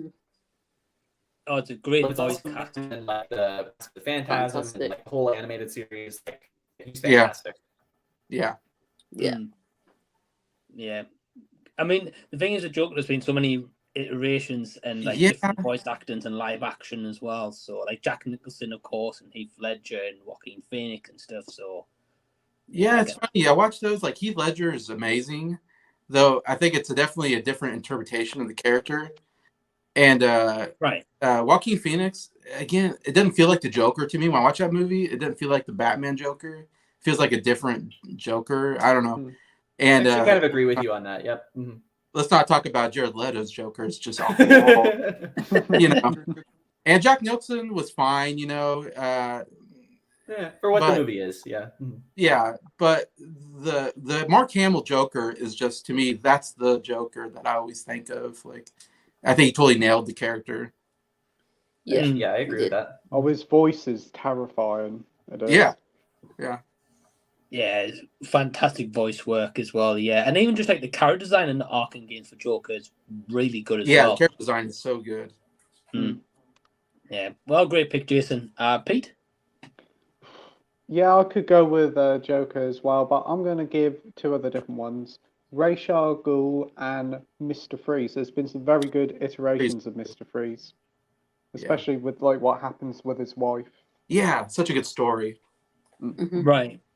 Right, and I think, if I'm not mistaken, I think it's been rumored that Mr. Freeze might be the main one in the new Batman, and they might be going with that storyline with the wife, and like that's how like, the water with the city, and that like build that in. Cool. Sure. That could be really good. It'll be nice to see like a more mature version of Mr. Do a more Freeze. grittier one instead of the campy one that they did with Arnold Schwarzenegger. Yeah, they can't do that again in those movies anyway. No. I like a more, because the thing about the Batman, it was so gritty. Like the Riddler character was, because you watch Jim Carrey. Jim Carrey's just Jim Carrey's just crazy, But then the Paul Dano Riddler was scary. I kind of enjoyed that. He's scary, but I do like that he's also kind of funny still in some ways. Like he's basically like a live streamer. Like yeah. He's talking to all his laugh fans. in the film is terrifying at us. He never stops. Oh. Right. Well, Pete, I've got a question for you. So, because you said Mr. Freeze, so Matt Reeves' Batman 2, whatever they want to call it, who would you cast as a mature Mr. Freeze? Good question. Ooh. Mark Strong? Oh, okay. Yeah. Okay. That could be good. Oh, I okay. can see that working. Good choice. He's a good, if not villain, he's always a good just unlikable guy in a movie. Yeah. Right. Yeah. Right. Yeah, good pick, Pete. Good pick, mate. Scott? I'm probably going to go with the Joker as well, just because that's the Batman villain I grew up with, and I know probably most about the Joker. But I do really like a Riddler as well. I think he's a really cool villain. Yeah, great picks, mate. Yeah, I agree. Adam? Well, I've already thought of my top 5. And I've got an honourable mention as well. Wow. Go for it. When number 6 is the Riddler. Yeah. When number 5, I'll go Mr. Freeze. 4, Catwoman. 3, Bane. 2, Two-Face. And 1, the Joker. It's got to be the Joker. Yeah. There's so many good villains, man. I'm glad Two-Face got a mention because that was going to be another one of mine. Good one. Yeah. Yeah. Which version do you like? I mean, I like the Dark Knight version. But I wish I still don't think we've seen the best version of it though. Just because I agree. I think that they should have made him the villain in the third movie. I agree. I think that would have made everything a lot more cohesive. When they just kind of killed him off and made it too quick in the second one. He's a villain for only 10 minutes. It felt like. Mm-hmm. Yeah. Like, what are you It'd doing? have been a better choice than Bane. Oh, that voice. Yeah. Exactly. Yeah. I think the issue is obviously the plan for Heath to be the villain for the third one. So that the whole point. Well, spoilers for the Dark Knight if you haven't seen the Dark Knight. But of course, with him dying, it was to make sense why Batman went on the run. Yeah. But just as I agree with you guys, I think if he was a villain in the third one and kept him alive, like that would be really cool. But because Aaron Eckhart was a great casting for that, I will say it. And Aaron Eckhart, I don't even know if I've liked him in another role. I mean, maybe a couple things, but he was great in that. Yeah. Right. Yeah. He was. Right, I agree. I think the Batman's got the best rogue gallery out of any superhero. I agree. Yeah. Yeah. I agree as well. Because I'd even throw the Scarecrow in there as one of my favorites. Yeah. Cillian Murphy's Scarecrow is awesome. Yeah. Oh, great. I was about to say Batman Scarecrow. Yeah, Right. great character. I always even liked the Mad Hatter was always a favorite of mine in the cartoon. Oh yeah, that's a good one. Yeah. They've never done it in live action, but I kind of enjoyed that. Yeah. Well, Did you guys ever play the Lego Batman video game? Yeah. I used to play as all of the I villains haven't on that. actually, Yeah. no. That was good. Yeah. Isn't First there a video villain game I called played. Calendar Man as well? Yeah, Yes. it's I think so, betrayed. yeah. Yeah, there is. I think It was it's in the Lego betrayed by. Batman movie. No, it was in the Suicide Squad, the James Gunn one. It was shown for Yeah, a he quick was in that as 10 well. seconds in the prison Yeah. scene at the beginning. Yeah. I think he's Yeah. played by Sean Gunn, I yeah. think, at least Yeah. in that. You're right. Oh, Yeah. wow. Yeah, But- I think. I But remember Calendar that Man sounds awesome, like just killing, and public holidays. Like, Turned down. what a cool kind of villain that would be, There's another one, is there, called Zazar? He's like a serial killer. Yeah. He's really Yeah. creepy. Oh yeah, Crazy serial killer guy. Yeah. Yeah. yeah, he's very Hmm. crazy. That would be a scary villain if they did that one. Or they could do Killer Moth. They- That's another Batman villain. Killer Moth. Yeah. Or Man Bat. That'd be cool. Man, Oh, And that would be Man-Bat. cool. Yeah. Yeah, Man Bat. There's honestly so many so Oh, many. Like you guys have listed them Yeah, all. there pretty is. much. Basically. Right. Scarecrow I definitely say is one of mine. Like Cillian Murphy's performance, as you guys have touched on. Batman Begins. Yeah. Really enjoy that. Yeah, I don't know if they've done I love the Joker Harley Quinn storyline. I don't know if they've done a really good version of that. Joker 2, they've got that coming up. Yeah, you're right. That's right. With Lady 'Cause Gaga. Yeah. Mhm. I love the idea that Harley Quinn was just a what do you call it? A therapist, psychotherapist person, whatever, in the Arkham Asylum, and Joker turns her evil. Like that's such a cool storyline. Right. There's loads. Like I would definitely say like a good storyline for Joker. I don't know if you guys have ever played the Batman Telltale games before. Yeah, I played Yeah. I them. haven't, no. They're really good. Definitely, Those. definitely recommend if you guys can play them. I think get them quite cheap now as well. So Mhm. That's a good Like, game. really- yeah. yeah, really good. Especially I think it's the second one where you like play Bruce Wayne, but you can actually befriend Arthur. What they call him, Arthur Fleck in that one. Yeah. Yeah, that's actually a really cool storyline as well. Okay. So really interesting anyway. But thank you for the question, Norin. We went on a bit of a tangent, but Fantastic. thank you. We really Norin. talk about Batman. I could go all day on Batman. Yeah. Menagio says, "Wow, all my most favorite Wow. YouTubers are on one stream." Oh, Hey, yeah. thank you. Thanks, Thank man. you. Really Yeah. appreciate it. Yeah. That Yeah, means you left a lot. great comment on my most recent video, so that was thanks for that, buddy. Yeah, legend. Fox Novik saying, "Hey, how's it going?" Hey, Fox. Hey. Good. You Hey, well, Fox. man? Okay. We've maybe got another bit of a long-winded discussion here. Drew saying, "What do you guys think is Leonardo DiCaprio's best performance?" I think it's Departed, I think The Departed is his best. Wolf of Wall Street is second place. Okay. good choices. I would say two of mine that come straight to mind. Three of them actually would be Shutter Island, Inception, and Catch Me If You Can. For me personally, those three. Oh, But I think I'm one of the few that haven't seen The Departed, so I can't comment on that one. But Jackson, what about you? Yeah, there's a couple of them. So I think Leo is slightly overrated as an actor, at least for me. But I do like a lot of his roles. Yeah. So my favorite is probably Catch Me If You Can. I think that's a really fun, charismatic one. I tend to like, for the most part, I really like the ones that bring out his comedy. And I actually haven't seen Wolf of Wall Street yet, so that might change my mind on him entirely. But the other one that the only time he's gone like fully like dramatic and different that I really liked is Django Unchained, where he plays Candy. oh. Yeah, Ooh. he is an evil, as Scott would say, he's an evil fucker in that movie. To quote. Yeah. Come on, Scott, you've got to say it. All right. Come on. He's an evil fucker. That's so good. That's me, my night. Oh, Scott's got the best lines ever. Yeah. Thank you, guys. Appreciate that. Welcome, mate. A great pick, though, Jackson, especially Django. He's really good in that as well. Oh, it's so good. Yeah, man. Yeah. Jason? Man, I think he's one of my favorite actors out there today. Man, he is so good.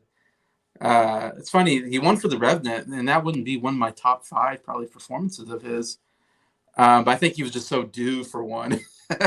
Yeah, it was like we'll give it to you now. Oh, yeah. Oscar, like that kind of thing. Yeah. Right. Like he tortured himself in that movie, so it's like, okay, he deserves it now. He's just killing himself in these movies, kind of thing. Yeah, it's funny. He did The Departed, but he was nominated for a different movie that year, called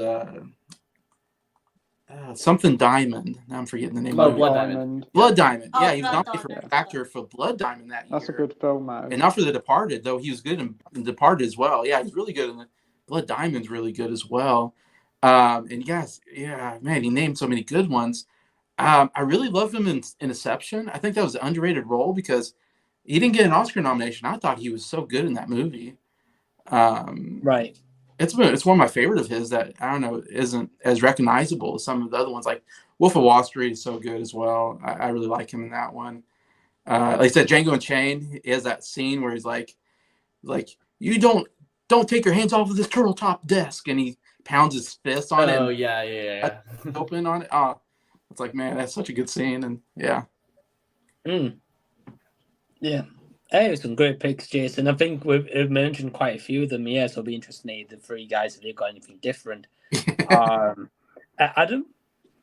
Well, I've still not seen Inception yet, so I can't comment on that one. But so good. I think I might go after I answer this question, if that's okay. Yeah, no worries, mate. No worries. And I think I'll like to choose The Revenant to my pick. Yeah. Yeah, fair, mate. He's still great in it, so yeah. That's fair. Yeah. Scott? I'm probably going to go with Departed and Wolf of Wall Street. I think he's absolutely fantastic in those films, and they're two of my favourite Martin Scorsese films as well. I absolutely adore them, but I do really like him in Catch Me If You Can as well. Yeah, fair enough, mate. Good picks. I still really want to watch The Departed, though. I've heard nothing but good things. So Best Picture winner. What's that, Jason? Best Picture winner. Oh, okay. Yeah. I mean, the only Scorsese movie he's won his Oscar for. Which is kind of crazy to me. There's so many great ones. Like Raging Bull didn't win. Taxi Driver didn't win. Yeah. I really like Last Temptation of Christ. Like, there's so many good ones. Yeah. And Pete, finally, what about you?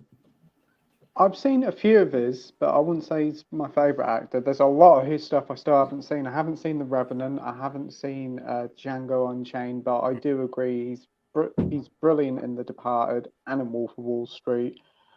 Catch Me If You Can, Inception, and obviously Titanic as well. Yeah, he's good in that. Right. Definitely. Right. Yeah, so it's a great pick, Pete, especially Titanic. Yeah, really good, especially as like a younger. Yeah. He's in a new Scorsese movie coming out, Flowers of the Killer. What's it? Killers of the Flower Moon. Flowers of the Flower Moon. Moon. It's 3.5 hours. Well, his last one was longer, and I don't remember people like talking about it because people like really kind of talked about the runtime when that came out at Cannes. But with Irishman, I don't remember people doing that because you know they like Scorsese gangster movies, but yeah. I don't think he's ever made a movie under 3 hours. Every movie's with that King of Comedy's nippy. It's like an hour 40. That's a great one. That's probably my favorite Scorsese movie, actually. Oh, I haven't seen that one. That's De Niro, isn't it? Yeah. Yeah. It might be De Niro's best role too. Like he's also an evil fucker in that one, but in a different way. Like in a way where you kind of like him at times, but not really. You're always kind of uncomfortable with him. So yeah. Well, Joker was kind of based off of that movie in a sense. Yeah, exactly. Yeah. Well, Jackson, I've never heard of that movie before, so that's a new one for me. Yeah, add it to the list, man. Yeah, it's his lesser. It's on Disney Plus. It is, I think. Oh, wow. That's cool. It's a strange movie to be on Disney Plus. It's dark. It's weird what Disney decide to put on sometimes, though. I went on Disney Plus today, and you had Mickey's Twice Upon a Christmas, and next door to it, you've got The Hills Have Eyes remake. I don't know what you guys are doing up there. I've got no comment on that. Wow, I don't know who in the marketing department's lined that up with. I think I might go now, guys. Okay. No worries, Adam. Thanks for having me on again, Mike. Great talking to you. Great to see you, Adam. You're welcome, mate. Thanks for joining me. And the link to Adam's channel is down below in the description box, so please go over and subscribe to his channel if you can. Yeah. See you around. See you in a bit. See ya. See you, Adam. Bye. Well, we've got True Action in the house saying, Pete, great to see your sexy backside on a stream, lad. What? Why, thank you, True Action Star.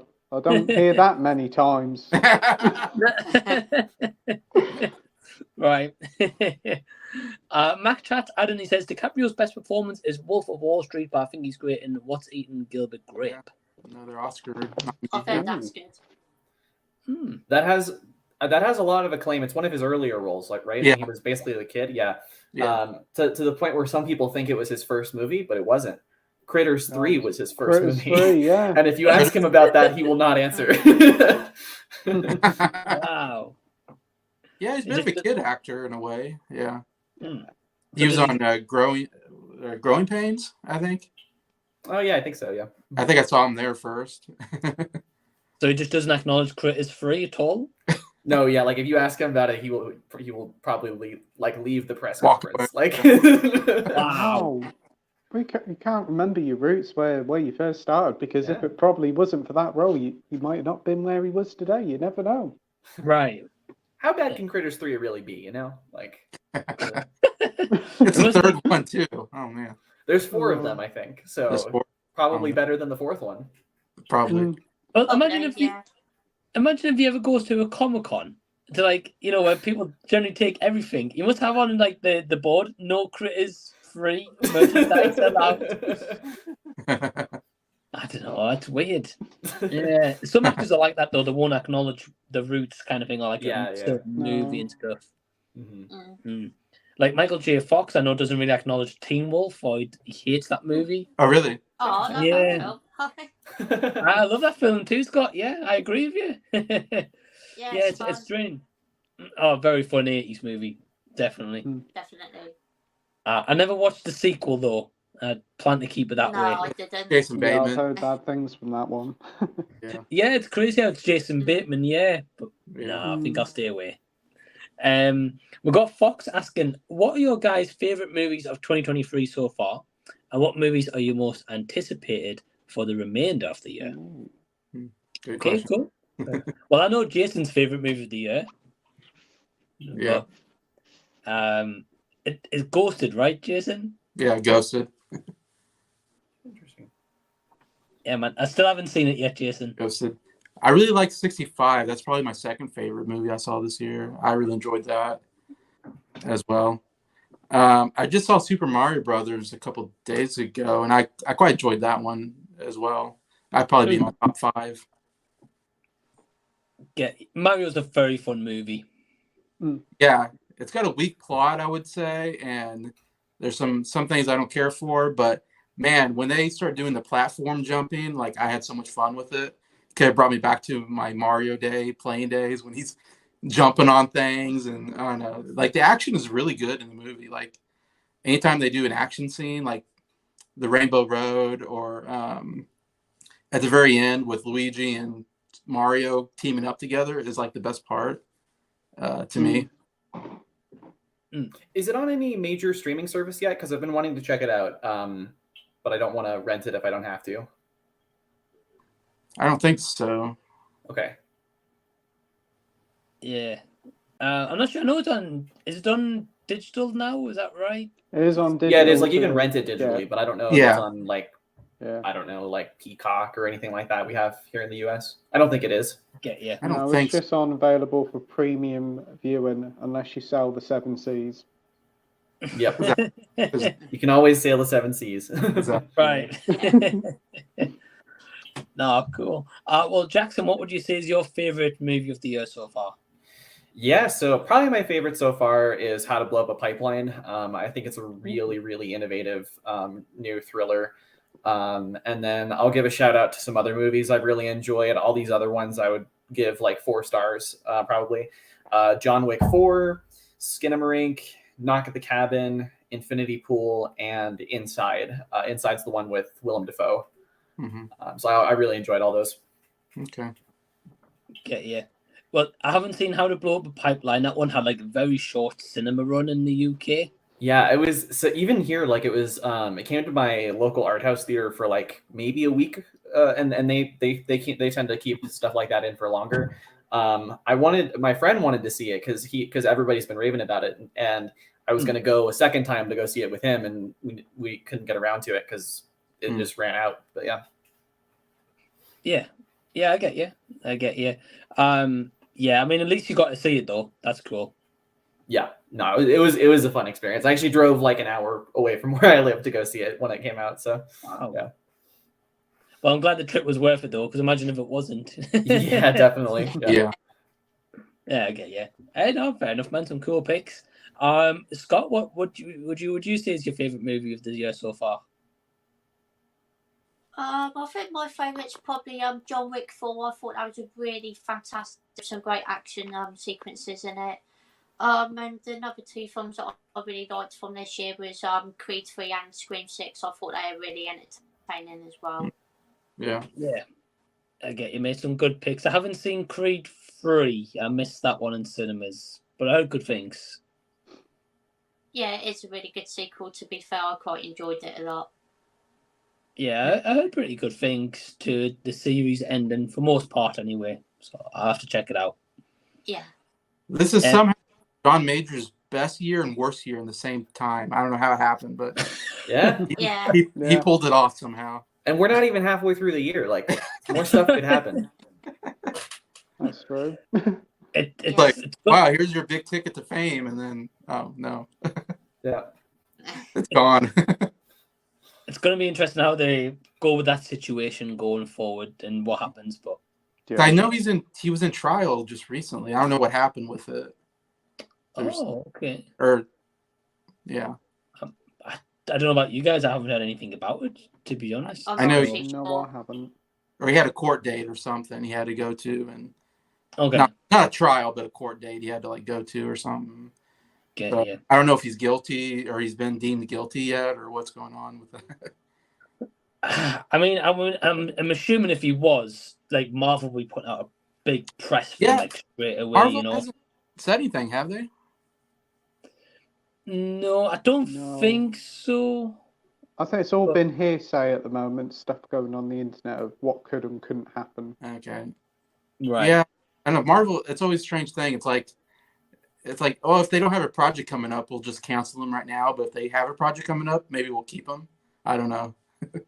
Well, I mean, obviously he's going to be in the new Loki season. Yeah. Towards the end of the year, and that's already filmed. So yeah. But maybe they can't cancel them yet. But I don't know. It's just... maybe they're waiting for, like, definitely to hear like a guilty verdict before they take action. Probably, you know, because like what happened with Johnny Depp, he was banished out, and then the verdict with that, at least, so exactly. Yeah. Yeah, it depends. Pete, what would you say is your favorite movie of the year so far? That's a hard one because I haven't seen a lot of the films I want to see. I still haven't seen John Wick yet or Creed 3. I really enjoyed Scream 6. I thought that was a lot of fun, even if it is very predictable. Plane was quite an underrated little action film with Gerard Butler. And probably my favourite so far is the Mario movie. Yeah, it's not the best story or whatever, but it's a lot of fun to see. Jack Black still to show as Bowser in it. Peaches is probably the best song of the year. Yeah, Jack Black's voice work in that's incredible. I will definitely agree, yeah. Do you feel like Donkey Kong's voice just didn't fit, or is that just me? Well, Seth Rogen just sounded like Seth Rogen. And it's just Seth Rogen. Really, he didn't really want to be there, it feels like. He said, I'm going to really give it my all. And I'm just like, well, no. You're just reading off a shopping list for all we know. Yeah, it's like I'd like a little bit of effort put into it. Just, I don't know. He even had a laugh. He laughed like Seth Rogen. I'm just like, that's just Seth Rogen's laugh in real life. Like, I thought he was going to go a bit OTT on it, but no, he didn't. He refrained from going over the top, and it was a shame. Yeah, like even Jack Black. Like I know it's Jack Black, but I felt like he's trying to be like Bowser in his voice. I don't know. It felt like he did a little bit to the voice. You know what I mean? I think he did well. Yeah. Chris Pratt wasn't too bad. I didn't mind him. No, it was Chris Pratt really watching it, or Charlie Day. I thought they did a good job. Charlie Chris Day Pratt.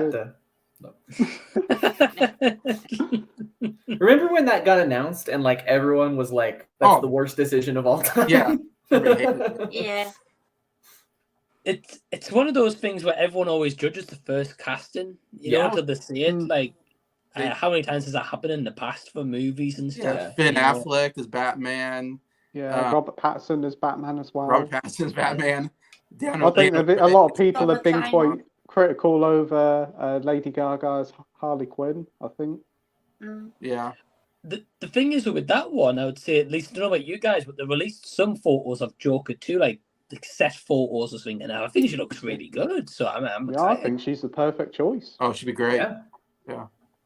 Oh, and she I mean, can act like I really like the first hour, especially of House of Gucci. I think when they actually ask you later in the film to really care about everything that's happening, it's not as good. But the first hour is really fun.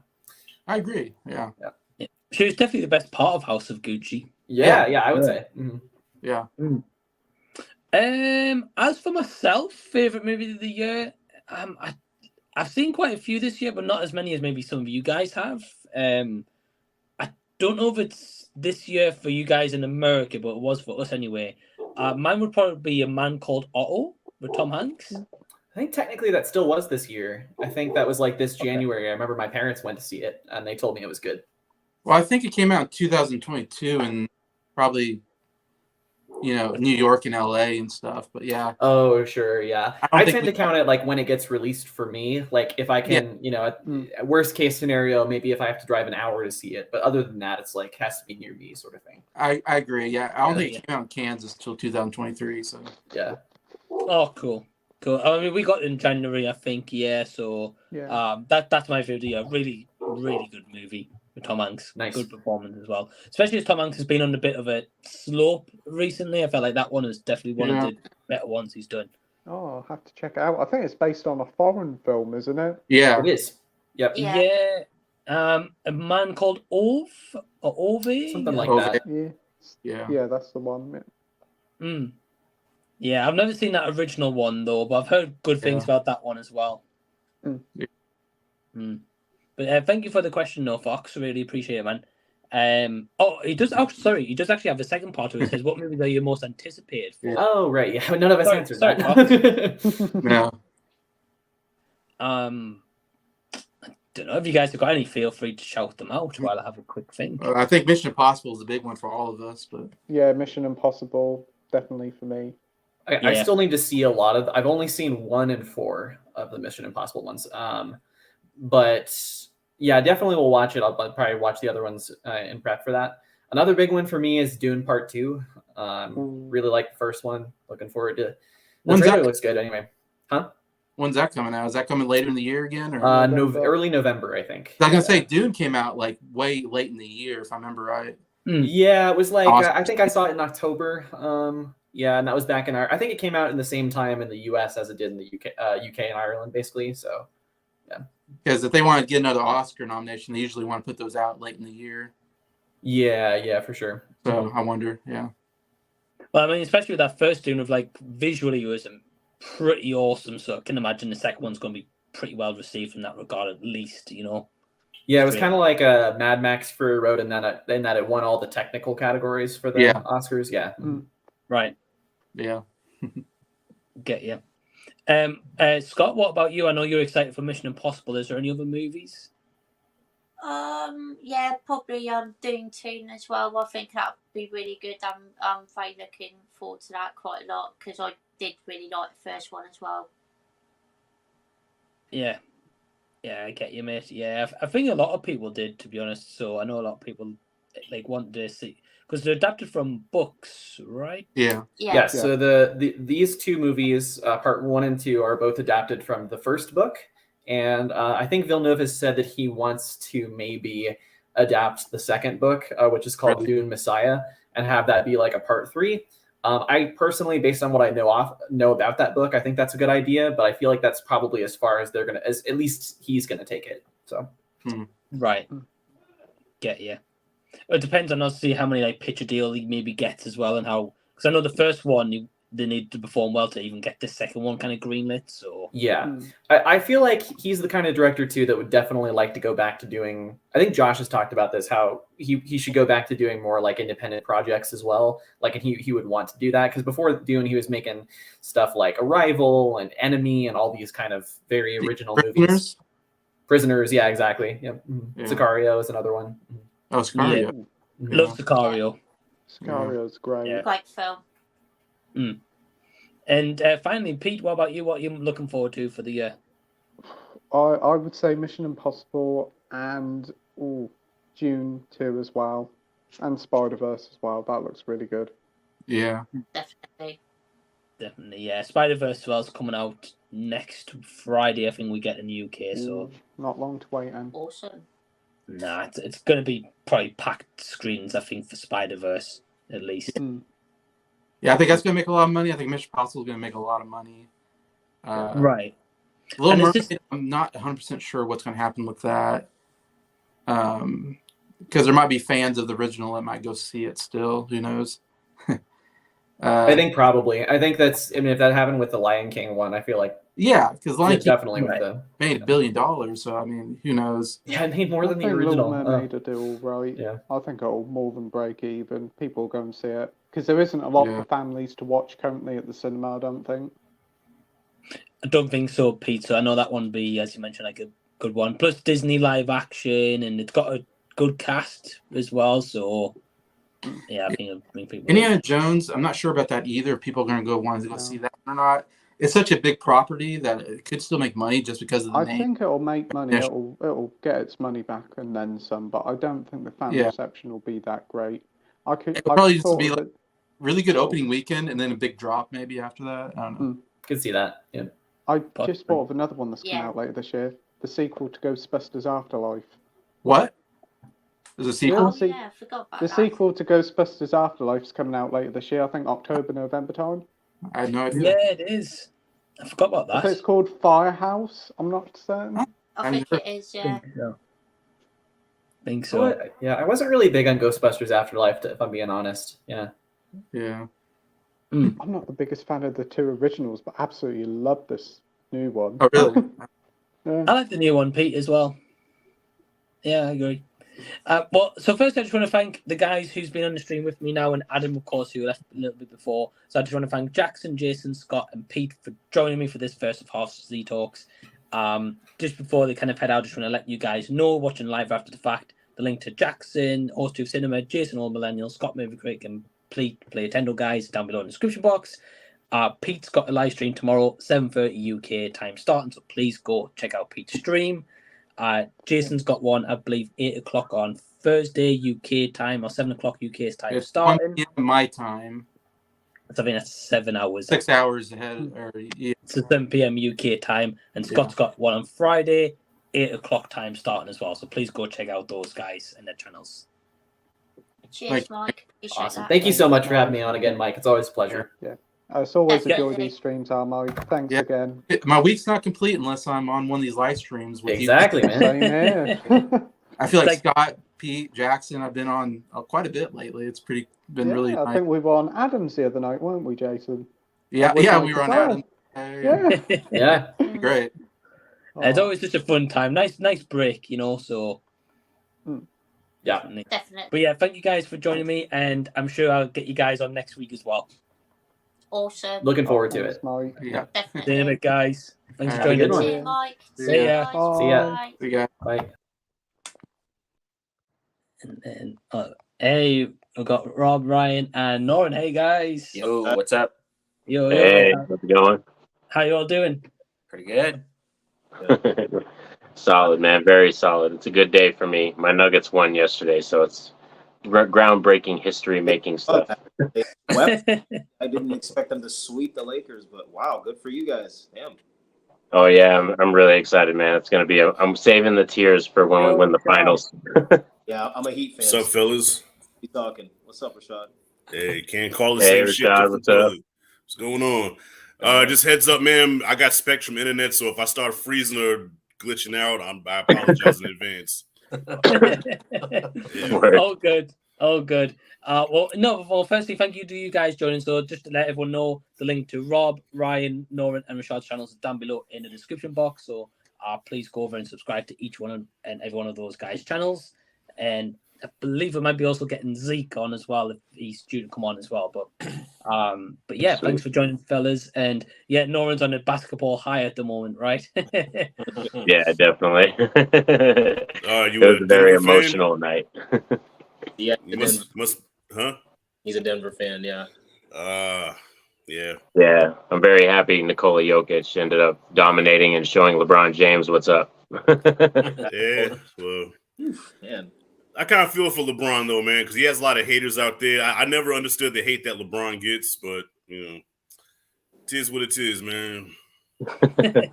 No, you get into the heat, and we'll take care of you. It's all good.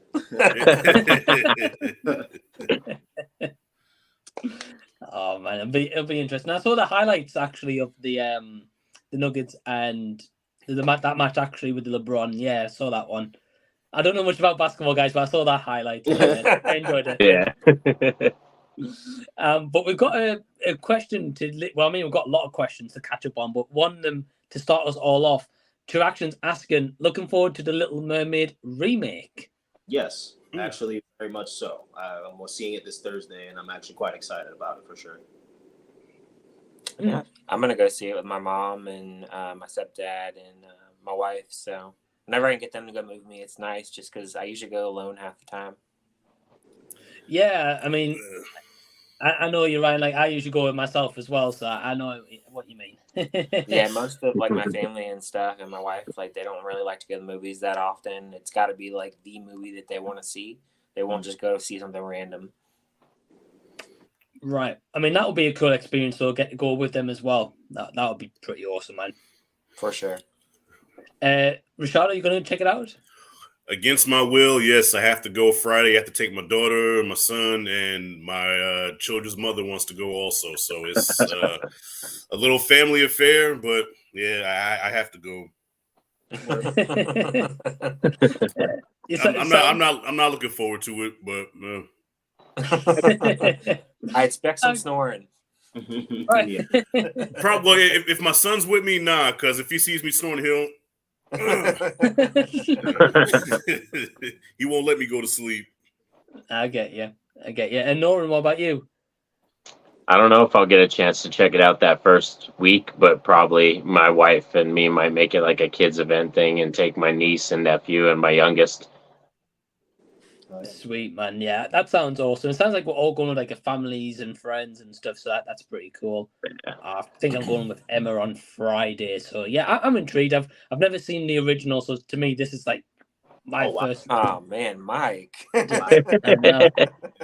check it out. I've never seen the original either. Whoa, you guys. Really? Wow. Nope, never seen the original. Dang.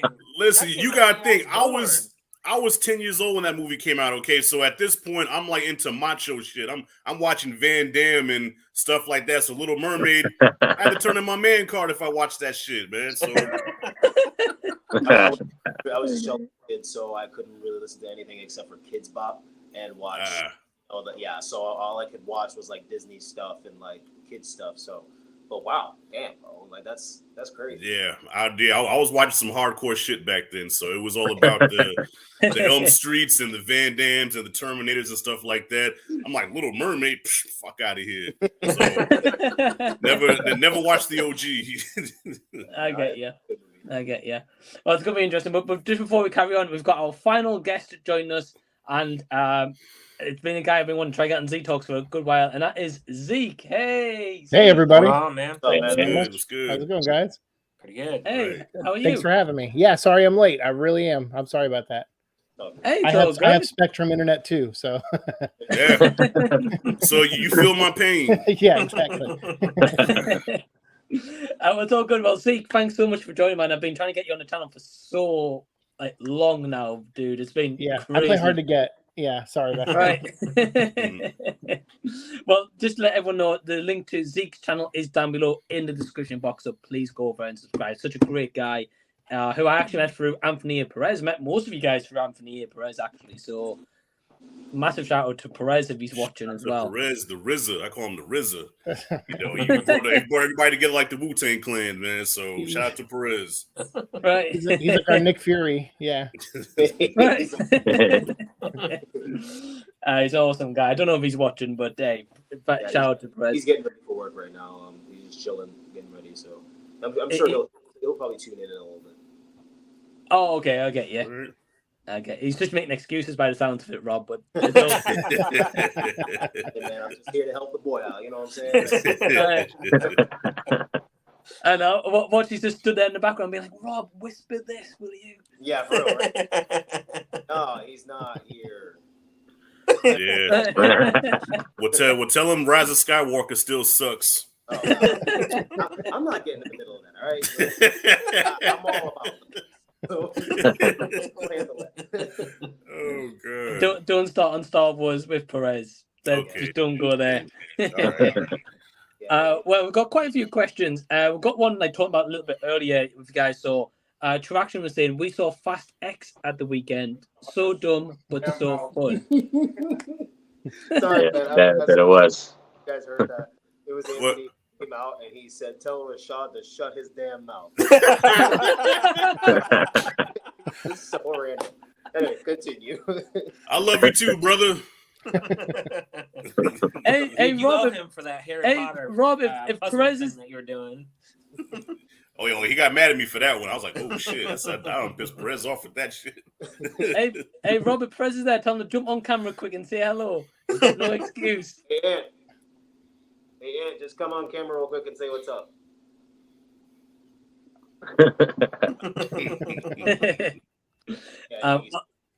Well, I know Rashad went to see Fast X. Yeah, I agree. It was dumb. It was fun, but it was more dumb than it was fun. Rashad, I can't handle this blasphemy, my friend. Look at that. Perez, what's up? I was just asking about you, man. How you doing? I'm getting ready for work, and stuff, and I'm hearing blasphemy. I was like, I had to open the door. No, I was singing your praises, man. I was just saying how great you were. Yeah, and how the Rise of Skywalker is trash. Nah, man, that was Norin. I didn't say that shit. No, he said it sucked. He didn't say it was trash. Oh wow, I'm sorry. I'm so sorry. I'll let Rob come back on, but you guys enjoy your stream. Hey, Enjoy thanks, brother. It is. Have a good day. I mean, it was better than the Half-Blood Prince. I'll give it that.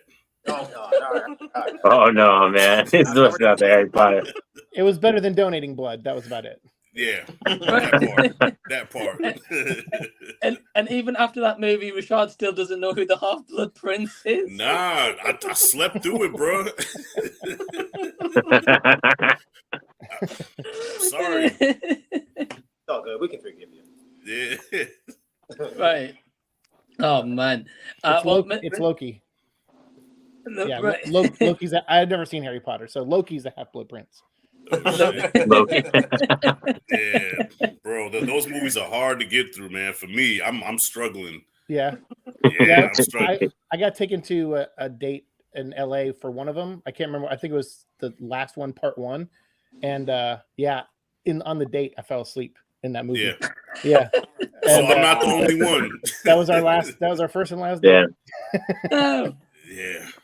Man, tell you what, you and Rashad need to go to the cinema together. Two people falling asleep, they'll be like, Hey, if you ever want to take a good nap, Rashad, I'll meet you in the theater.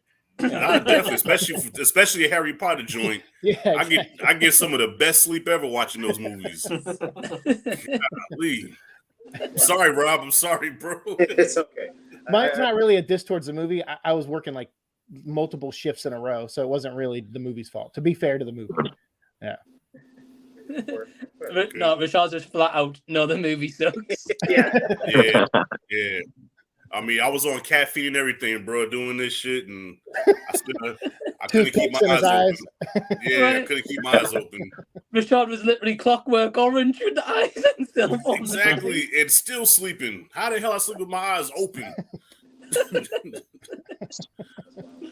Oh man, I don't know.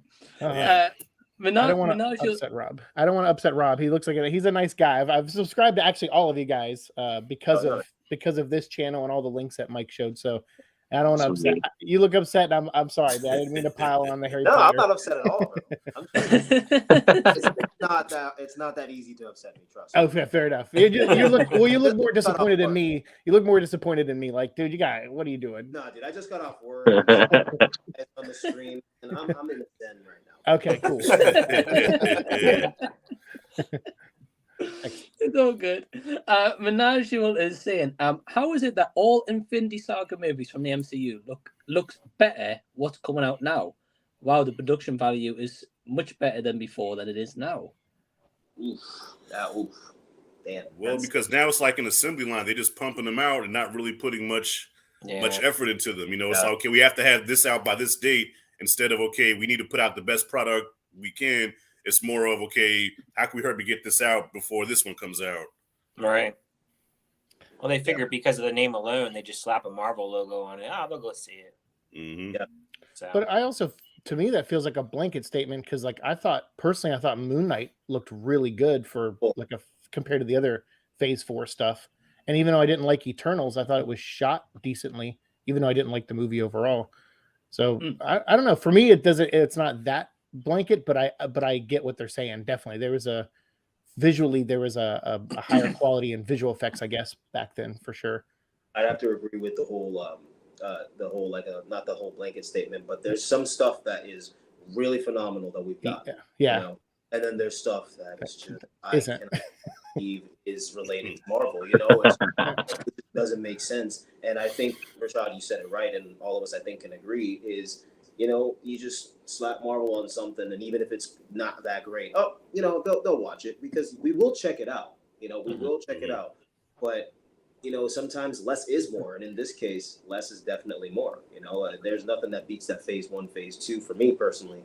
That was epic, you know, just epic how the buildup was for everything. And then the anticipation, even the way how they released the trailers.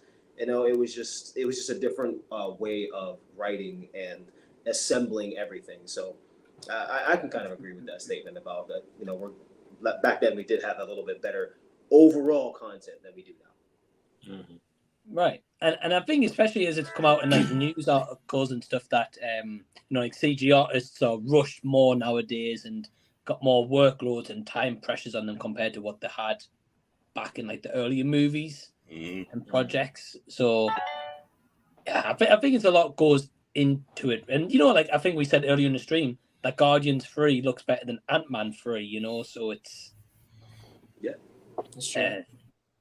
One of those, I mean, we'll not talk about Ant-Man 3. We'll leave that for a different stream. We don't want to make Mike upset.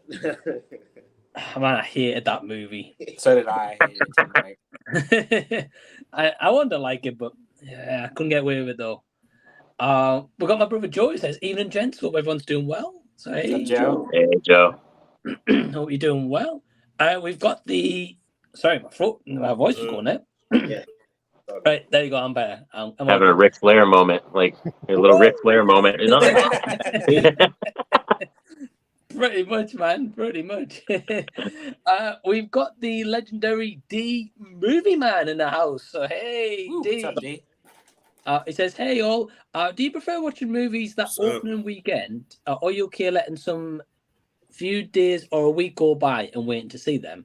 If it depends on the film, then what would you wait for?" Good question. Cool. Good question. Sure. Zeke, do you want to go first? Well, if it's Spider-Verse, I'm there day one earlier if I can be. Everything else can wait. I'm kidding. Yeah, it depends for me, but I'll be honest. I actually don't like. It's fun being on. Like, I think that's why sometimes it's hard for me to collab with other people because I don't really like going to the movies. I'm one of those weirdos where I wait for it to come home. I just have health and other things. It's hard to like, you know, if it's spontaneous, I'll go. But yeah, so for me, it just depends. But like a comic book movie that I really want to see, like a Spider-Verse or even Ninja Turtles, I'll make time to go see. But most movies, I wait till it comes out and I'll watch it then. I watch every movie eventually. I just wait till it comes home to, you know, rent or digital. Get you. Yeah. Okay, hey, that's fair enough. And I know Dave from Interpreting Stars, he pretty much watches everything at home. He never goes to the theater either. So yeah, I get that. Yeah, people are weird, you know. I don't know. I'm kidding. No, everyone's got their own thing. So let's go. Thanks. But Spider-Verse, man, yeah, I think pretty much most of us are going to be there day one. Hell yeah, I got my tickets already. I've been waiting. Like the day they went on sale, I bought them. I was like, I'm gonna be there because I saw at the first one. I went to the premiere, the red carpet premiere in LA, and I went there, and that was like we saw it like 3 weeks before it came out, and I remember they were like, yeah, you can say what you thought of the movie, but you can't don't get into spoilers.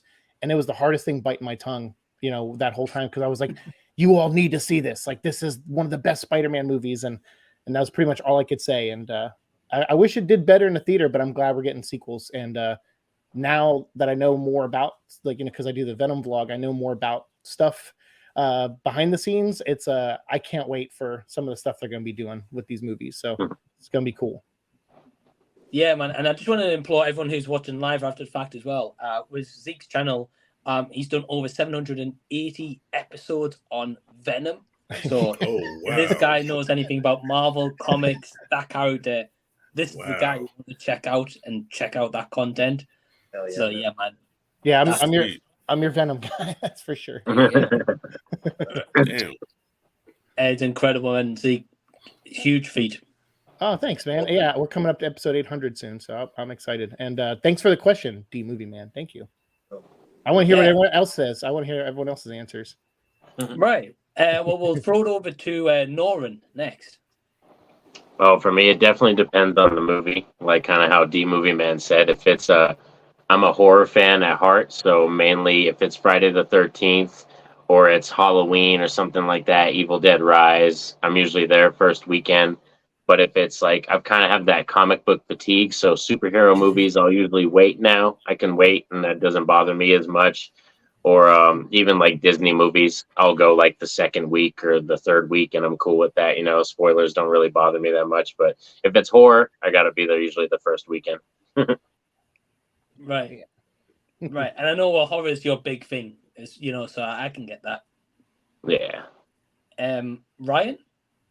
I usually go to the theater pretty much every week. And most of the time, it doesn't usually matter too much what the movie is. Like, I'm there, and I like to review different stuff and watch different stuff. I mean, sometimes I guess it depends. Like, maybe if I don't have an interest in it, or like, I know a lot of people really loved it, but like John Wick, I still haven't seen it. That wasn't a movie that I really wanted to really see because I don't really care for those movies that much. But most movies, like, I'm there like first week most of the time because I just love going to the movies. Yeah, I get you. I know Rashad was biting his tongue there. I know. Man, get out of my business, man. Always trying to read my mind. It's resin. Well, Rashad, what about you? Yeah, it depends on the movie. So if it's something I really want to see, I'm there most times anyway because of the channel. So I have to review something every week. So sometimes it feels like a job. Because if I don't put something out, then I feel like I'm left behind. But yeah, if it's something like Spider-Verse or something like a John Wick, like something I really want to see, yeah, I'm there opening weekend. Like something like Barbie, I'll wait till it comes on streaming. Yeah. And always try to get the Dolby screening as well. Oh, I'm addicted. Ever since I saw the Batman in Dolby, I can't watch movies any other way now at the theater, man. I'm spoiled. For real. That blew me away. I was like, God. It costs a little bit more, but luckily I got the AMC A-list, so I don't have to pay extra for it. But when I take the kids, it's like, shit, it's going to break my pocket. Like Little Mermaid, I'm not going to see in Dolby. So we're going to the regular theater to see that one. You don't want to hear the rattling of the water. I am not breaking my pocket for the Little Mermaid. Hell to the no.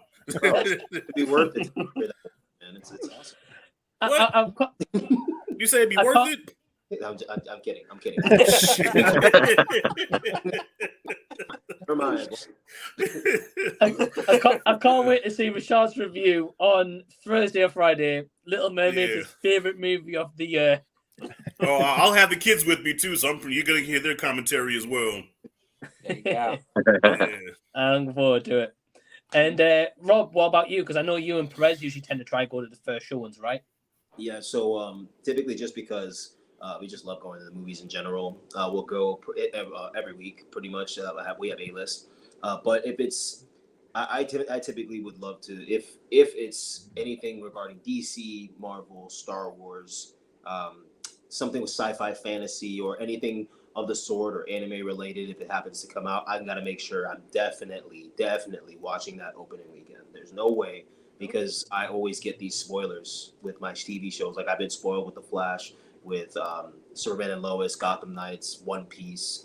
I've been spoiled with a lot of different things just for no reason, So I try to go see certain stuff like that. But if it's something like, I don't know, Lamb that came out,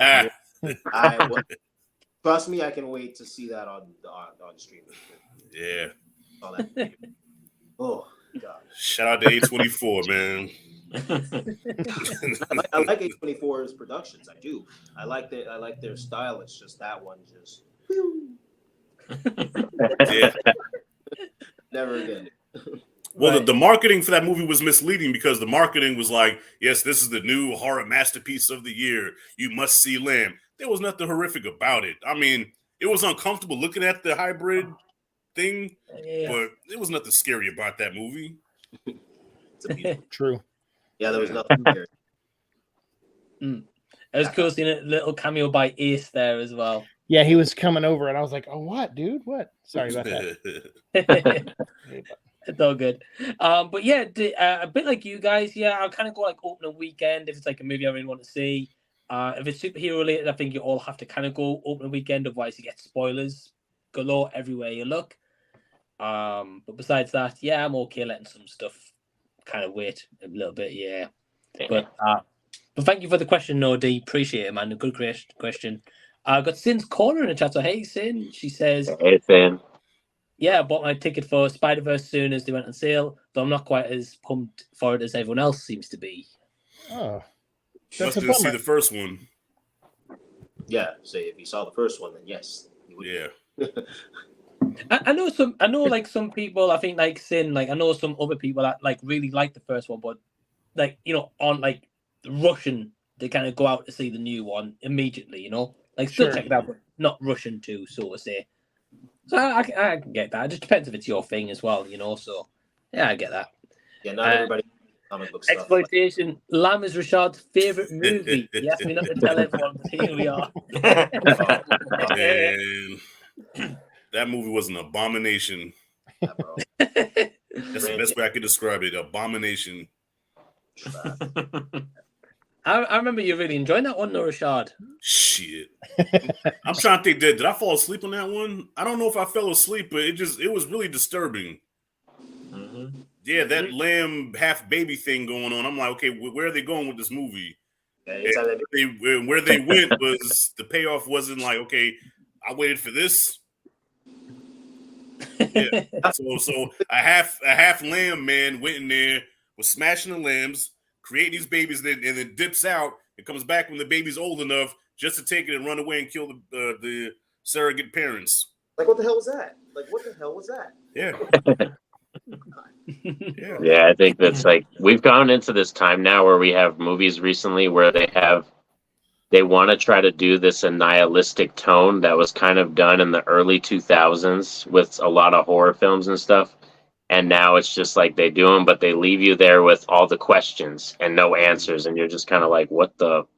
Yeah. So you're less more frustrated than entertained. Yeah. Right. What's the word where they try to be more intelligent than what they are? There's a word for that. Pretentious? Is that the word? Yeah, pretentious or like more. There you go. I'm building my vocabulary. Thanks, Perez. Yeah, so very pretentious. You know what I mean? Like, I like my horror movies dirty. I like my horror movies grimy. Yeah, give me more Terrifier 2 type stuff, man. You know, I like blood and guts and, you know, boobs hanging out while they're running and the killer just, you know, just mauls them. That's my kind of horror movie. Rashad, I'll give you a horror movie recommendation, which I watched for the first time the other night. Okay. The Sadness. Have you ever seen that? The Sadness. Oh, is that like a Korean? It's like an infection type movie. Yeah, it's like an infection. I heard about that. Okay. Wow. Some of the best practical effects I've ever seen in a horror movie. It's gory as hell as well. Okay, it's on Shudder, right? Yep. Yeah. Okay. Yeah, it's very unforgiving. Definitely. They definitely go for it. That's my kind of shit right there, man. Hell with that elevated horror. I don't go to horror movies to think. I don't want to think. I want to be scared. I think enough as it is. Shit, let me turn my brain off for a minute. Well, we've got a question from Perez from a little bit earlier. He says, if you had to remove a character from your favorite film, which film and which character? Oh, good question. Out with the deep questions tonight. That's awful. Okay. That's an awful question. I can't do that. That's pretty easy for me. My favorite movie is the 1951 The Day the Earth Stood Still, directed by Robert Wise. And there's a character in it that's like the mom's boyfriend, I think. And although I understand like the purpose of having like a little tension in their household by having him there, ultimately it doesn't lead to anything really, like for like a character arc for the either character. So he could probably have gone, and I think it wouldn't have, I don't think it would have changed that movie at all, like in the slightest. So, but that's because I can, when someone says favorite movie, I'm like, oh, I already know my favorite movie. So who would I remove? So probably him. I don't even remember his name. That's how useless he is. That character. And I've seen that movie 100 times. So I still don't know his name. I think I've seen them. I think I've seen the recent one, Siike. I've never seen that original. No, nope. What recent one? Keanu Reeves one? What recent one? What are you talking about? Yeah, it doesn't exist. Yeah, I get you. I'm going to go with one very quickly. I'm going to go Back to the Future Part 2 and get rid of Claudia Wells' character, Jennifer Parker, Elizabeth Shue, who does her in Part 2. Okay. She's in that movie for like 10-15 minutes in that one, maybe a little bit longer, and Elizabeth Shue was not great in that role at all. I can't change that one. That's my all-time favorite out of the Back to the Futures. I still like the second one the best. What? Oh, wow. Yeah, the second one's my all-time favorite. Yeah. Oh shit. Right. How do I kick Norin off this stream? Right. You can't. He's a Silver Surfer. You can't get rid of him. True. I'm just messing. But man, I don't think I've ever heard anyone say the second one's their favorite though. Wow, that's a hot take. Really, I hear it. I used to hear that a lot until like recent years when it started to change. But I used to hear that all the time. People would say the second's their favorite. I thought you were gonna mess with us and say Back to the Future 2, remove Marty McFly. I'd be like, wait, what? How do you have a movie? No, I'd be doing a prez. That's sacrilege. That. Yeah. I'm not going there. So that's my answer. Ryan? Man, I honestly don't know on this question. I guess what's your favorite Marvel, movie? I guess in Marvel, like if as far as like I really don't like Ant-Man that much, so I guess if we could just remove him completely, that'd be fine with me because I won't miss him. Damn. Jeez. Yeah, he was such an important part of winning. We love you, Paul Rudd. We still love you. I like him. I just don't like Ant-Man. Go back to Wet Hot American Summer, Paul Rudd. Hell yeah. My partner loves that at Zeke, so yeah, she's probably nodding along right now, being like, yeah. Okay, sweet. Rob? Dude, I've honestly just been over here like getting a headache trying to think about all the movies because I love so many different movies. I guess one of my favorite movies, especially right now, is the animated Injustice film. And I can't believe I'm going to say this, and all of you might not be able to believe it, but I would remove the Flash from that film, actually. Yeah. And I don't really want to get too much because I don't know if any of you have seen it, but it is. I was gonna say, don't they already do that in the movie? Why I even put him in here? Right. It's just I don't know. Shock value. Yeah, shock it's value. just like okay, well, right. So we gotta face. Awesome. Yeah. I don't know. It's just it. I just wish that if you did, I know in a certain storyline it plays out the same way. I just kind of wish let's just keep him. And then I guess maybe Rush Hour 2, that chick that tries to blow them up, and the one who ties them up at the end and has like but the one that puts I remember that. I would get rid of her because I mean honestly anybody could have done really what she did. So yeah, I get rid of her. Someone ain't gonna be in Rush Hour 2. What? Well, Rob, you know what, Rob, it's cool that you say that about Injustice because that's another one of those movies where I reviewed and I loved it. I was like, this is the shit. And then in the comments, I realized that people hated it. So I got like a lot of comments saying that, dude, what are you talking about? That was the worst DC animated movie ever. they were saying compared to, I guess, the graphic novel, it was trash. So that's another one of those where I reviewed like, damn, was I wrong? Like it made me kind of like go back in the bushes like Homer Simpson, like, damn, did I make a mistake? But I dug it. I thought it was a shit. I can understand what they're saying because it's different. It's very different than the graphic novel. But Okay. for what it is, I liked it. I enjoyed it. I dug it. Like, yeah, I agree. It's good. It was like definitely a different take on Superman than we've seen him before. No spoilers, Mike. I ain't saying nothing. All right. True hero. Yeah, for real. For real. I mean, you know what? You right. Yeah.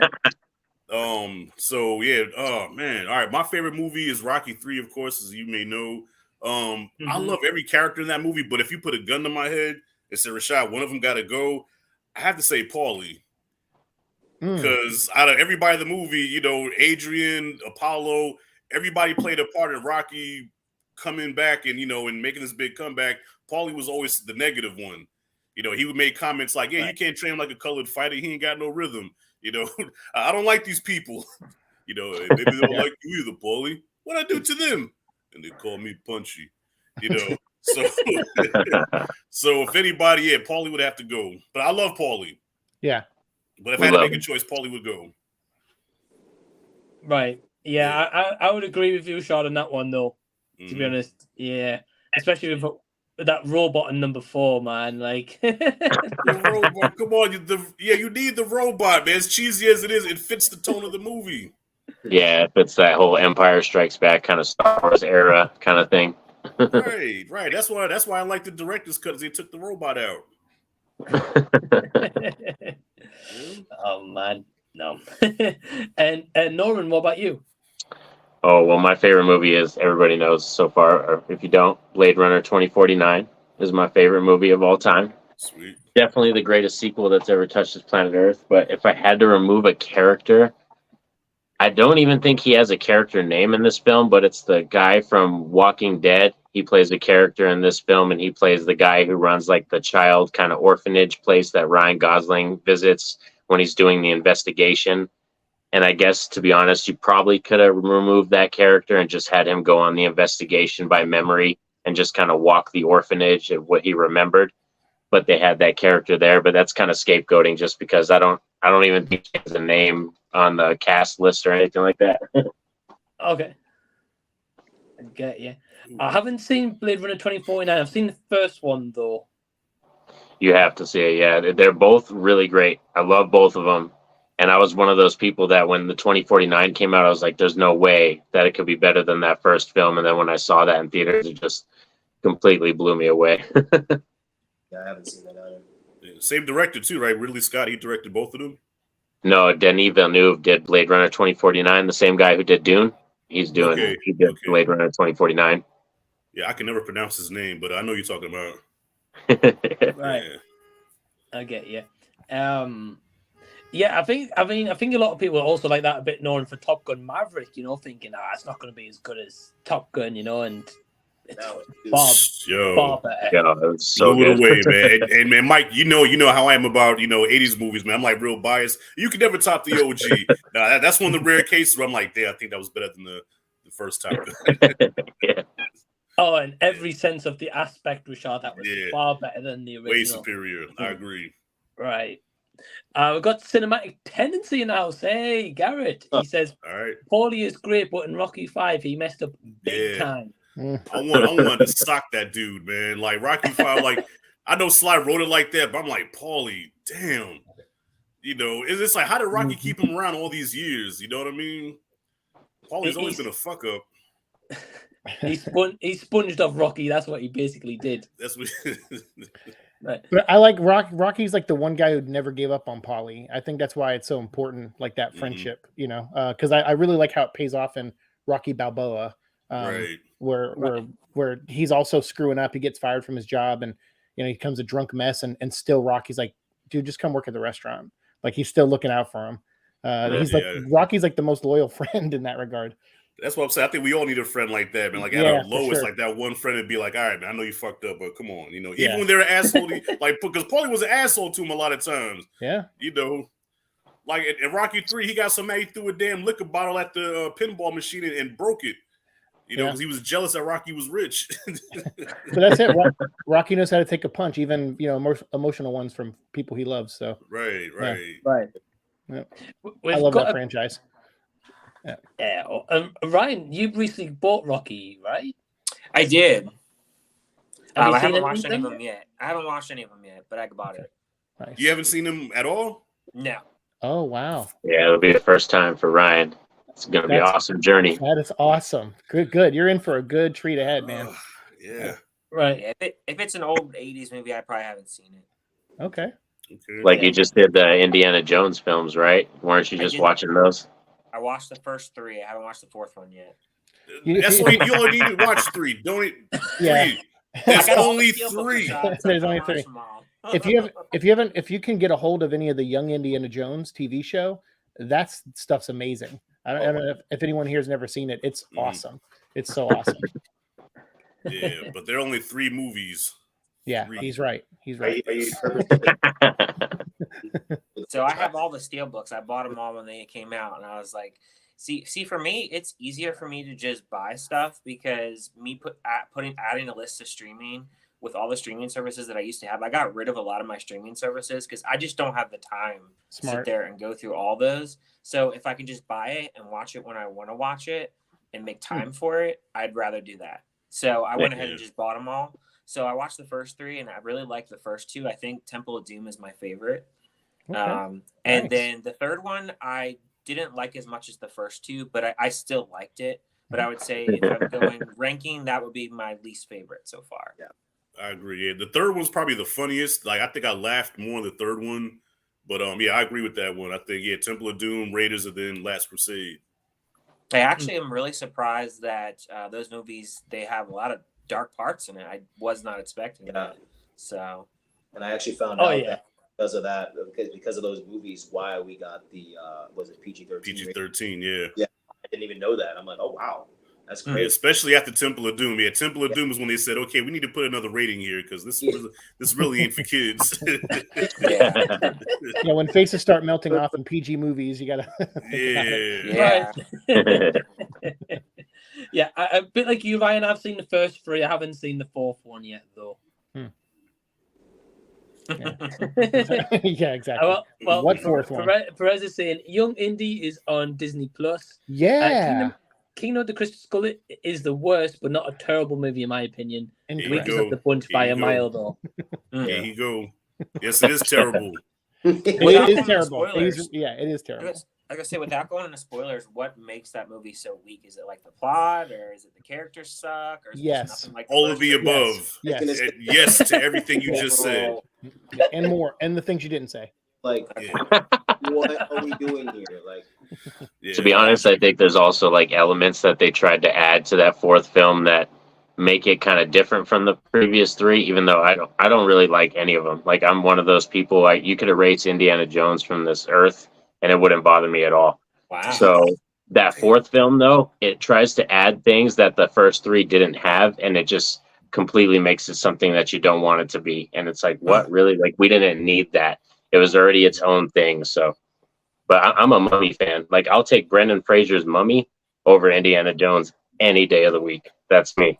I like the last one. Yeah, that last one. Yeah, except for the Tomb of the Drag. Yeah, that one was kind of whack. But the first 2, Mummy and Mummy Returns, like even that dodgy CGI in that second film, I still love Mummy Returns so much. Interesting. Definitely dodgy CGI in that second one, Norin. Yeah. Oh yeah. No, I'm gonna get a lot, but I haven't seen any of the Mummy films at all. Oh Really? dang! At all. Those are good movies. Yeah, and especially the first 2. Yeah, the first 2. Yeah, the first 2 were pretty good. Yeah, after that, it was like.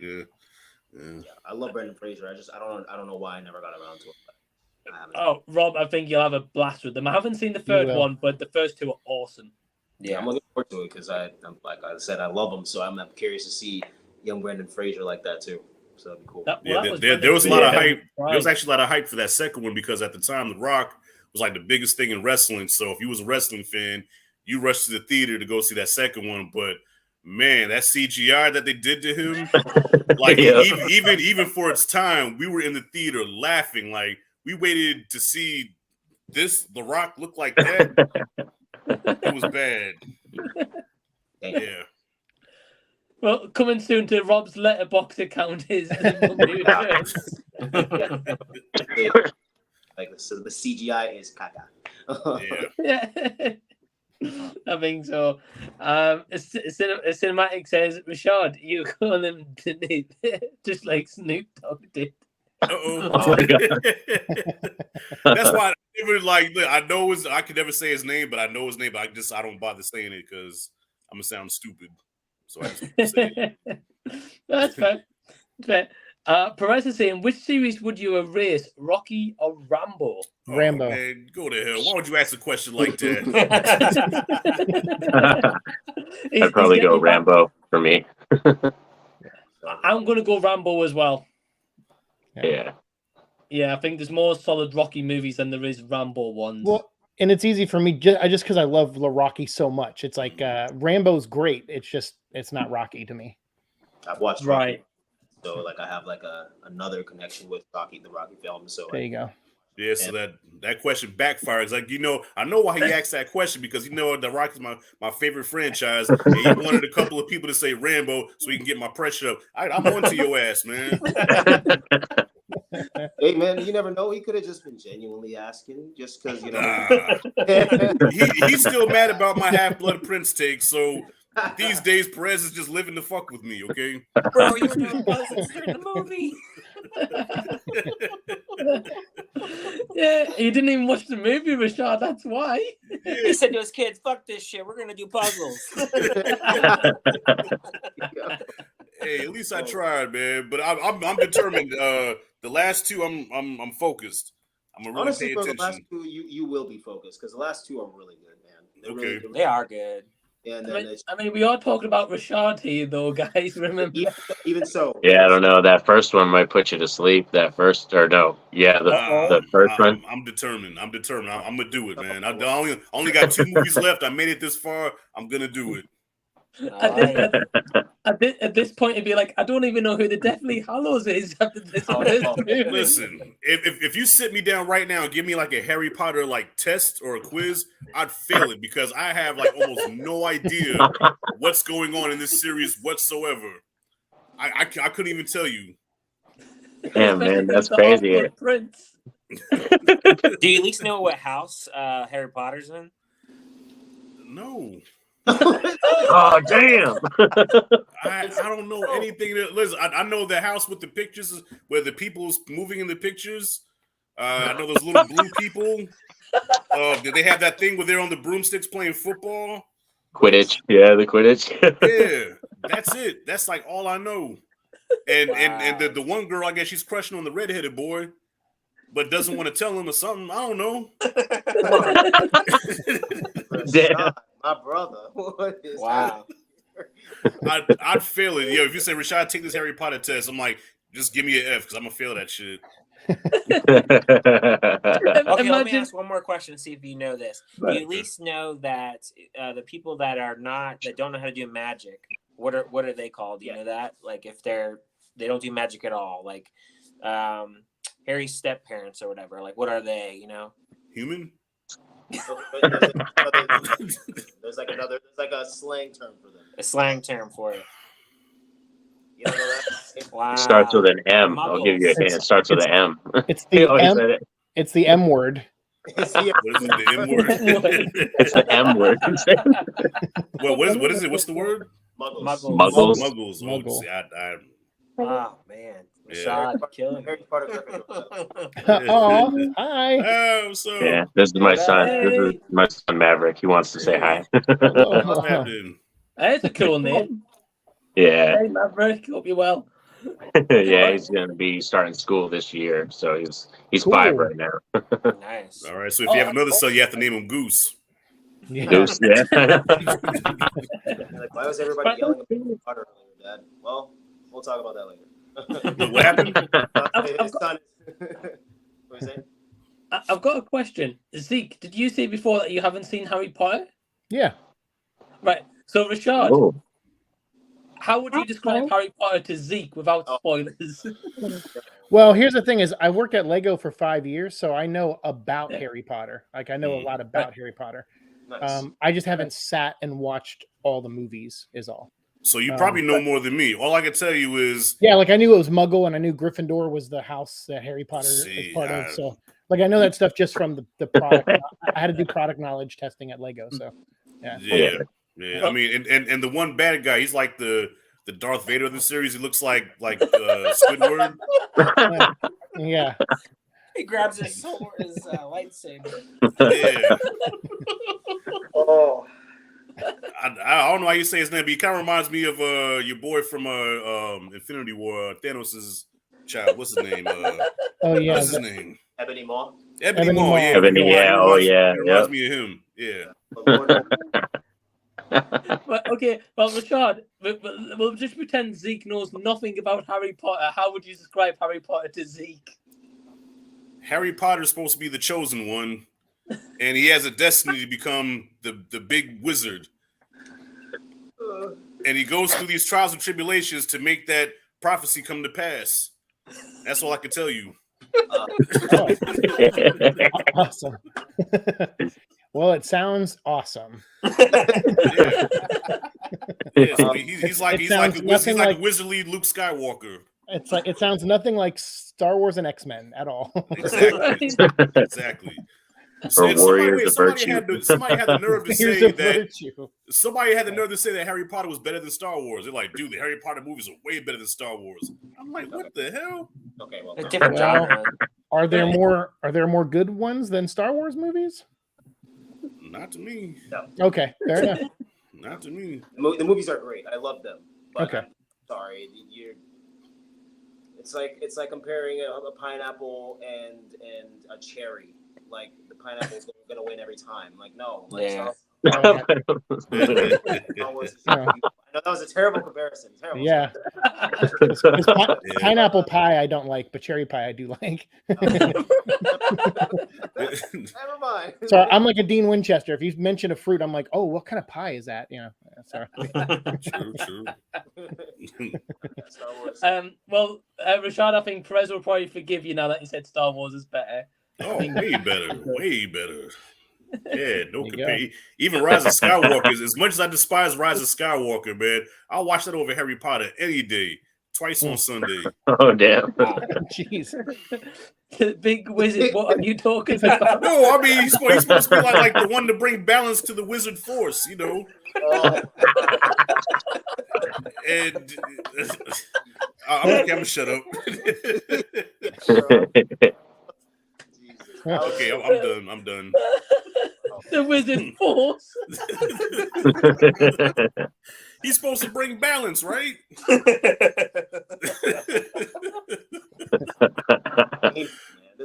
Oh, God. I'm sorry.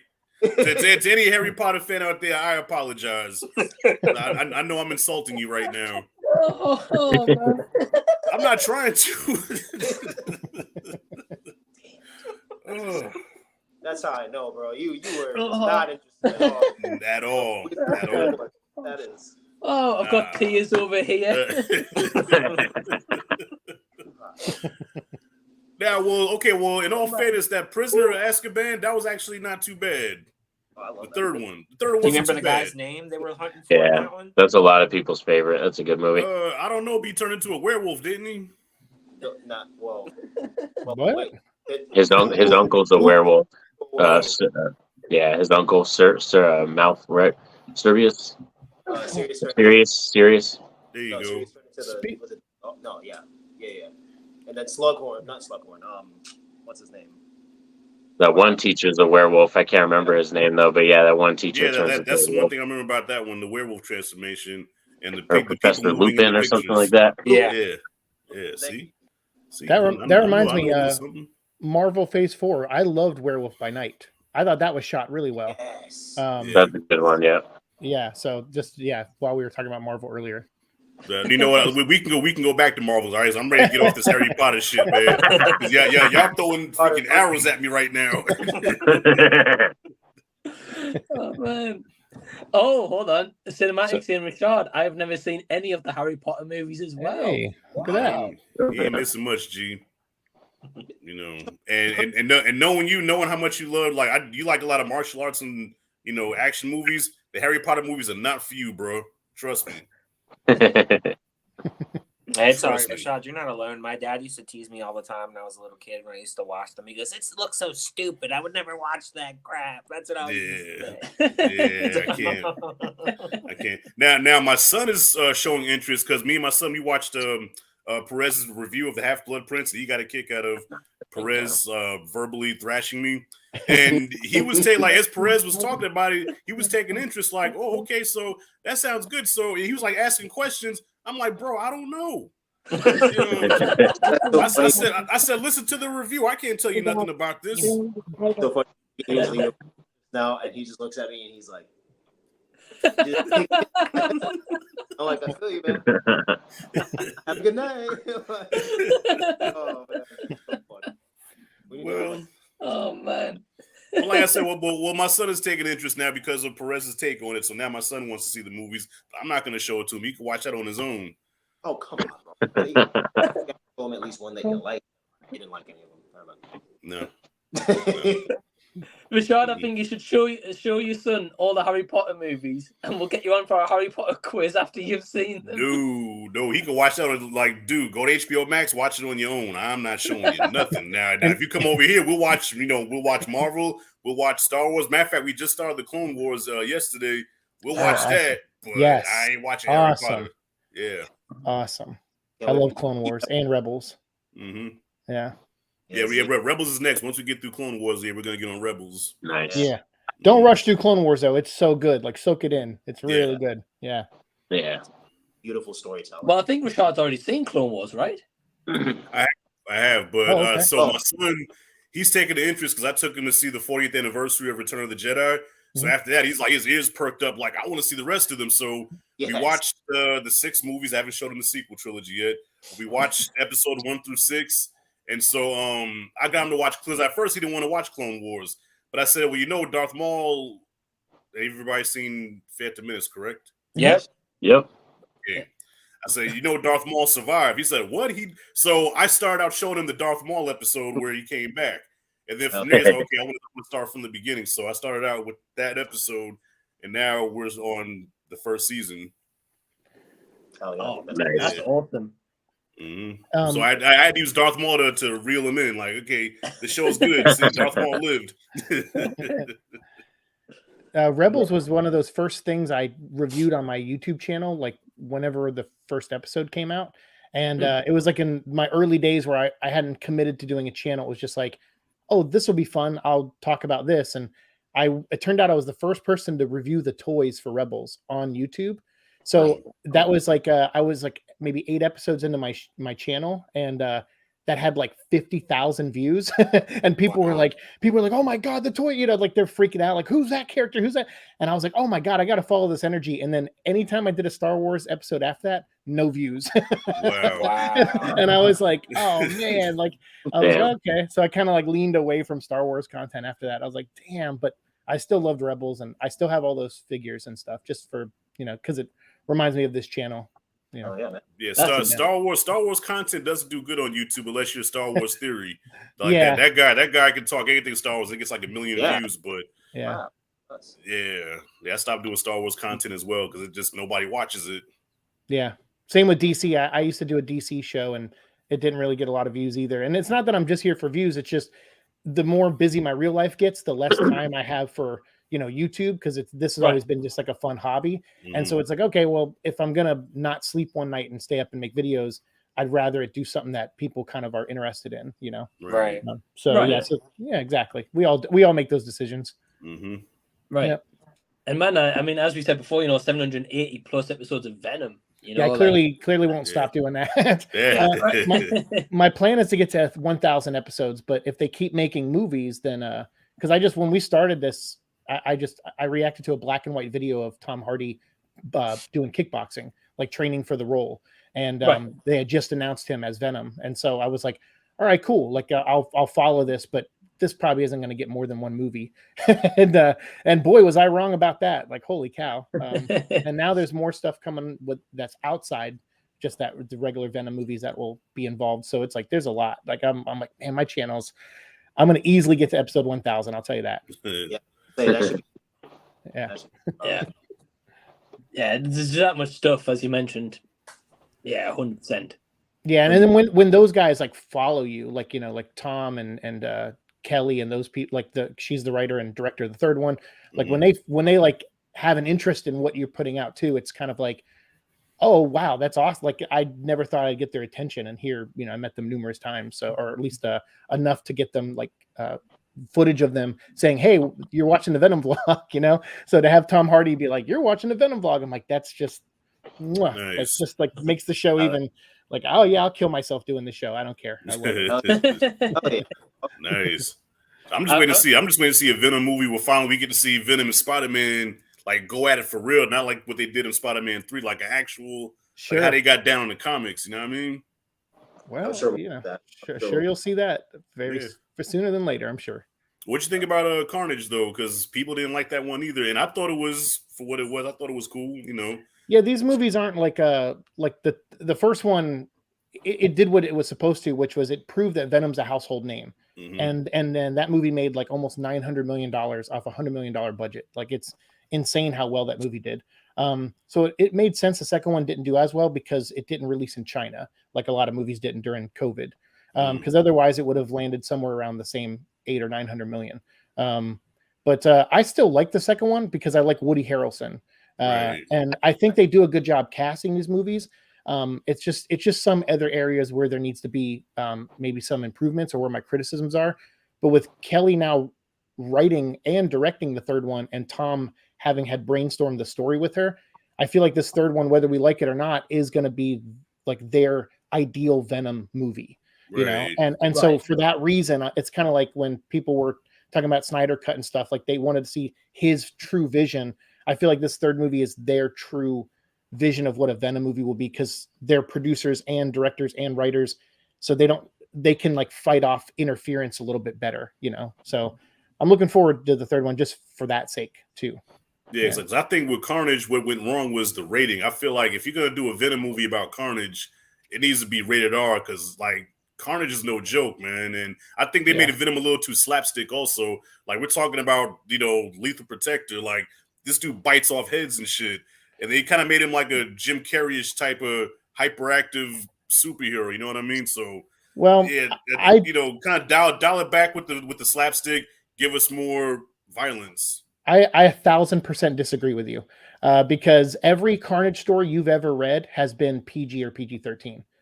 Carnage has never been mature rated except one comic book that came out in the 90s, where it actually had a mature rating sticker on it, and it was sold only to adults in the 90s when it came out. So I remember. Yeah, I remember like Carnage being like serious. But everything, no, you do, but you don't, because trust me, we've gone through his whole history on the show, all like 20 years of Carnage or 30 years of Carnage. Like everything happens off panel. So your mind had made up that, oh, he ripped someone in half, or he did this, but none of it happens on panel ever. So when people were like yelling at me, like, it needs to be rated R, I'm like, tell me what rated R Carnage story have you read or heard or seen that you loved, and you can't come up with one. So to me, Carnage is already made to be PG-13 at the worst. Yes, you can do an R rating version, but when you start your franchise off at PG-13, it's hard to shift, into R after you gain that audience that the PG-13 pulled in. So I agree with you. You can do it rated R, but I don't agree that he has to be rated R. Well, I'm going to agree with you just because you've done 800 of these damn episodes, so you clearly know more about Carnage and Venom than I do. So I'm not going to argue with you, but you can still disagree. I love it when people call me on my shit. They're like, I love it, because I like the conversation. If I had just an echo chamber of people who watch my channel, I would get rid of the channel. So yeah, you can always disagree with me. I love it. Yeah, I mean, I don't know much about that, and I didn't know about there not being PG-13 and still stuff. Like we don't have PG-13 over here in the UK. We have something called 12A. 12, right? Yeah, I think which I don't get why we have that, and like babies are still allowed to come in and stuff. I don't get it. Yeah. Well, Yeah. babies like Venom, so you know. I think I might be wrong, but I think Jackson from Horsetooth Cinema, who was on before, I'm pretty sure. I think when he said he went to see Evil Dead Rise, someone like a parent took their baby in to see Evil Dead Rise. Oh my god! Yeah, and you're not supposed to. Oh wow! Gosh, Right. who the hell But would nobody take their checks baby to see anything. that? First of all, it wasn't my baby. Okay. Second of all, gosh, I could see if there was like 7, but a baby. Yeah. I mean, I know 7's no better, but look, that's the age I was. My pop took me to see Okay. RoboCop at 7. Yeah, sure. Yeah. But yeah, like a baby, like, come on, why are we doing that? Yeah. Yeah. Yeah, I think I saw Right. Purple Rain when I was 4, and that was rated R. Ooh. Yeah. Same here. Yeah. Nice. And when I saw Venom, oh my god, who is that? Yeah, my mom said in the theater I yelled out something about her scene in that movie. Oh, I was like, Lake "Whoa!" Minnetonka scene. yeah. She's like just a quiet theater and a 4-year-old yelling out at the screen. Yeah. Right. Mommy, what are those? Yeah, that's pretty much I said nice and then what they were.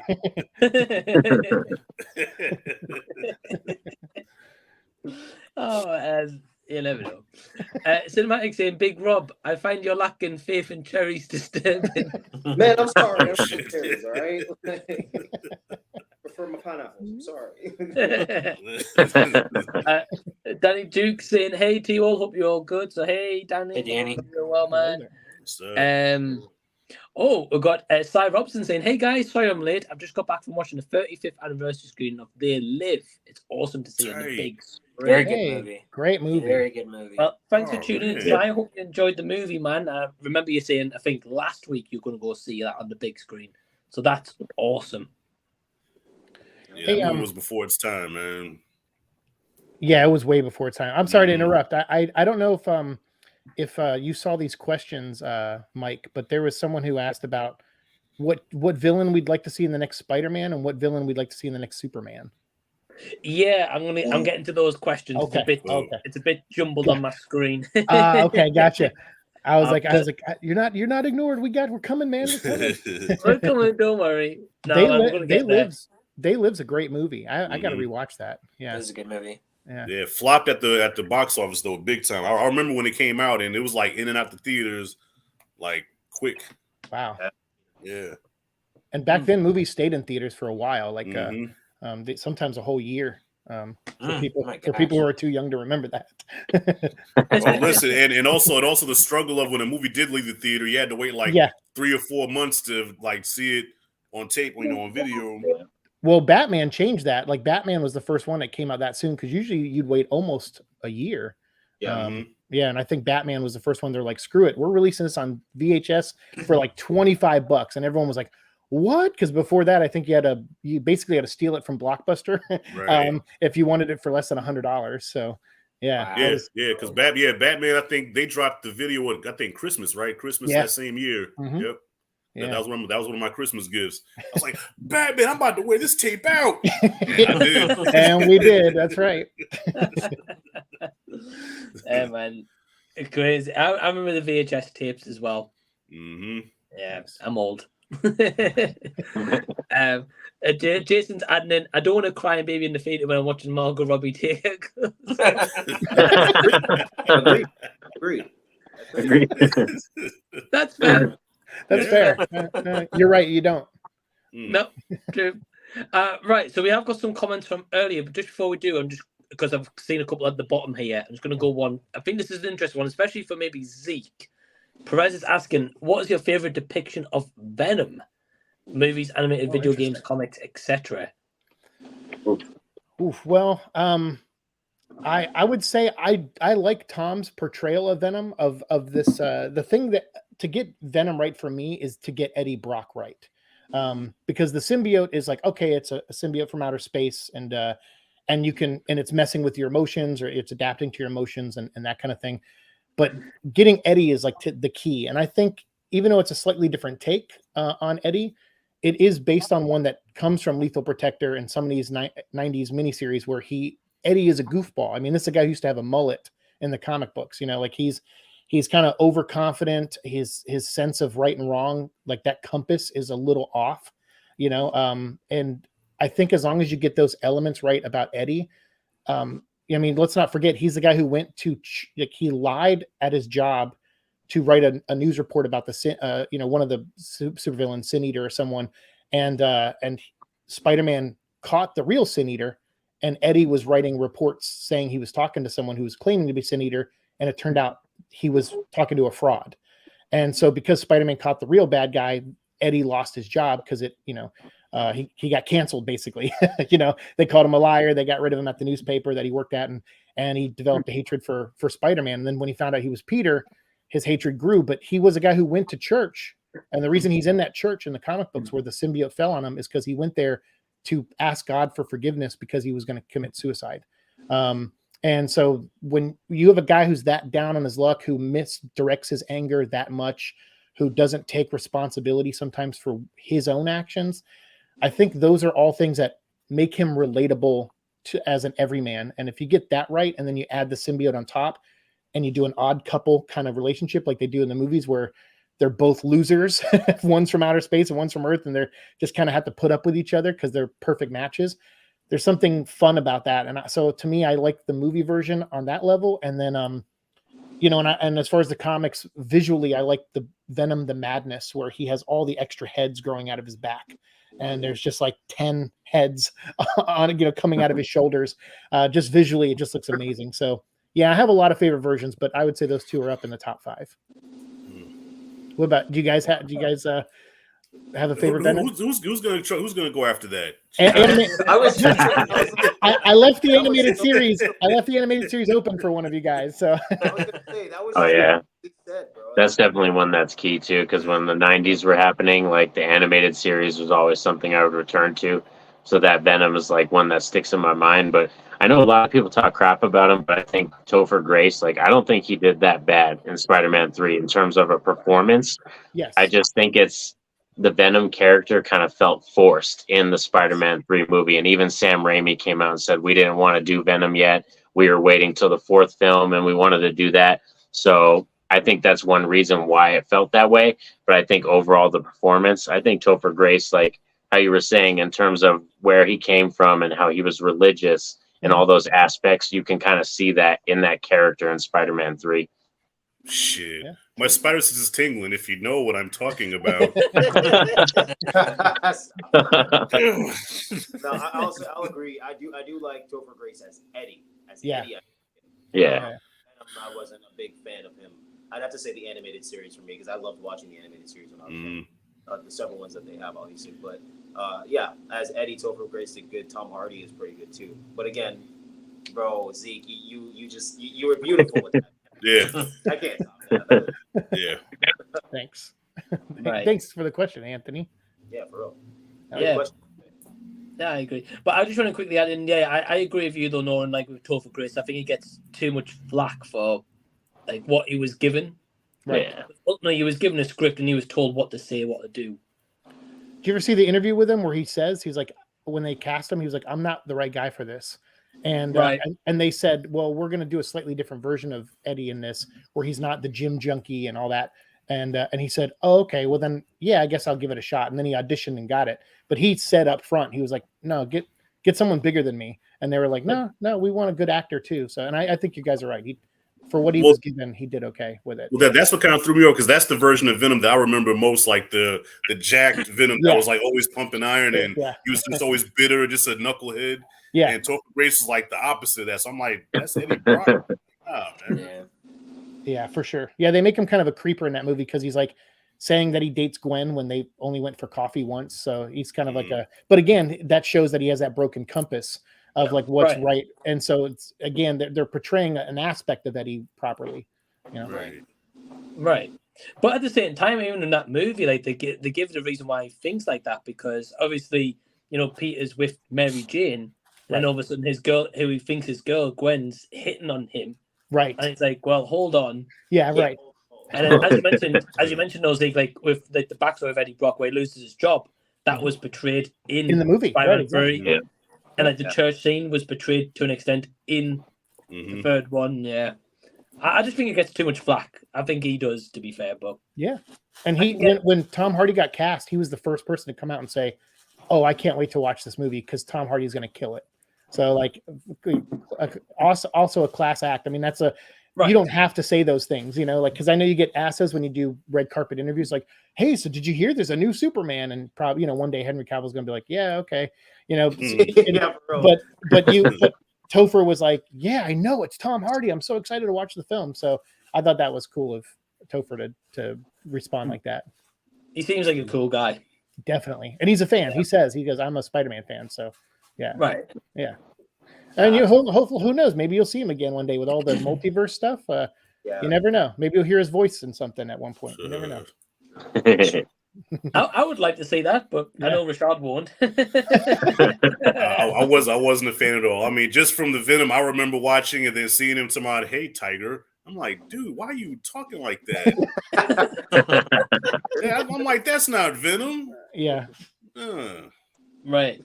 Well, we've got a question a little bit early from Menagio. It says, which Spider-Man villain would you like or love to see on the big screen in the next Spider-Man college trilogy? I would love to see Scorpion in the next one, as it's been on the cards for a while. It could be him as Mac Gargan.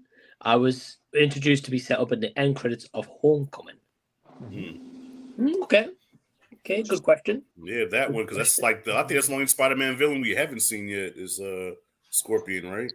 If I'm not mistaken. I mean, because we saw Kraven the Hunter, I guess, in in No Way Home, like in that. That's right. He was like a silhouette, right? Yeah. We've actually seen Kraven the Hunter. That's who I really want to see is Kraven the Hunter. I really want to see him on the big screen. That'd be awesome. Yeah, he's getting his own movie now. That movie's coming pretty soon. Exactly. That's awesome. And it's rated R. Yeah. Yeah. Yeah. Kraven is rated R. Oh yeah. Weren't they going to cast your boy to play Kraven? The one that played Flash Thompson in the original trilogy. What's his name? John Wesley Shipp. John Wesley Shipp. No, Flash Thompson. He played Flash Thompson in the original trilogy. Joe Manganiello. That guy. Yeah, I heard they were supposed to cast him as Kraven. No, it's the guy who played Kick-Ass and Quicksilver. Yeah. Aaron Taylor Johnson. Aaron Taylor Johnson. Yeah. Yeah. I can see that. I can see that. Yeah.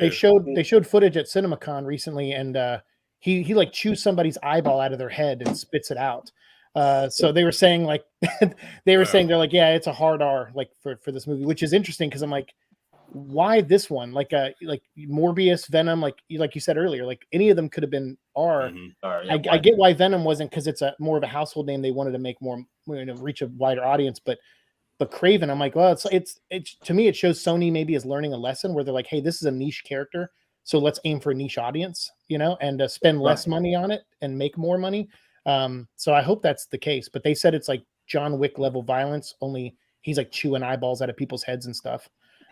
So we need that, man. I mean, because think about it, like the superhero genre don't, like, besides Deadpool, there's really no character where they just go for it. Like when Blade first came out, Blade was like the first like hardcore like Marvel character, and it worked. I mean, it didn't do like big ass numbers, but like it did have a cult following. Like people fucked with Blade, you know. So Blade's amazing. Like, go for it, man. Blade's the start of the Marvel universe, in my opinion. And also in Kraven, you'll see Rhino is the main villain and Chameleon. So you're gonna see those guys. And then there's a lot of stuff coming. Madam Web's gonna have some cool stuff too, actually. Madam Web, yeah. I think with this question, I think it's interesting because I definitely want to hear your guys' take, but I think it depends on if they're going to have the Spider-Man new trilogy in this Sony universe that they've got going on at the moment, because that's what it kind of maybe is looking like. And obviously they can throw him back in the MCU at any time with Spider-Man with that Disney agreement. But I think it definitely, as you said, Rashad, earlier, I think they're kind of trying to tease Spider-Man and Venom. Yeah. That's what I want to see. That's like, the biggest matchup since Kong versus Godzilla, man. I want to see Spider-Man and Venom fucking clash, bro. Yeah. I mean, I can see it happening, like maybe like a temporary fight, and then they have to team up to beat a villain or something towards the end. Maybe, Yeah, because that was one of my complaints in Spider-Man 3, which, I'm not on the train of people that hate the movie, but I just remember feeling really let down because when they brought Venom in, I said, okay, we're going to get it. And they had like a really brief, like 3-second fight falling, just hitting each other a couple of times. And that was the end of the fight. And I'm like, dog. Yeah, we got robbed with that. We got robbed, yeah. So Spider-Man 3 did have some highlights, man. But when the credits rolled, I was like, man, this shit let me down. Because I don't know if y'all remember the hype that was surrounding that movie at the time before it came out. Like there was so much hype for that one because how dope 2 was. Yeah, and I left so like, good. man, that was mediocre to me. Yeah. Yeah. Oh, it had huge hype for it. 100%. I remember that. Like the PlayStation game as well released at the time for it. And yeah, I remember. Yeah, even what they did with Sandman, like, dude, Sandman's not a sympathetic character. Sandman was a douchebag. You know, at least the Sandman I remember reading. I mean, I was gonna say he's corrected. Yeah, no, he's got a daughter in the comic, so they did kind of lean him. They did kind of towards sympathy. Yeah, because the Sandman I remember, he was just an asshole all the time, man. Like he was not a redeemable character. So to make him all, you know, I'm not a bad person. I just made bad decisions. Please forgive me. I forgive you. And then he floats away into a cloud of sand and just goes away. I'm like, this is corny, man. Right. Well, I'll tell you what, with this question, we'll start with Ryan. So, Ryan, who would you like to see villain-wise in Spider-Man New Trilogy? I don't know. We've gotten a lot of the same ones in some of the other movies, but I definitely want anybody. We've seen Green Goblin enough, I think, now. So like anybody but the Green Goblin, just because. Not that I don't like the character, but I'm just ready to kind of move on and just have anybody different at this point. So I vote for anybody different that we really haven't seen or that we've only seen a brief appearance of. Yeah, that's fair. That's fair. And they're not like the same incarnations again, but just a different person. Right. Yeah, I get that. Norin? I don't know. It's hard because we've seen a lot, and I lean towards the Scorpion thing because I do like that character, Scorpion, so I kind of lean towards that. Venom is my all-time favorite villain, so we've already gotten him in multiple iterations.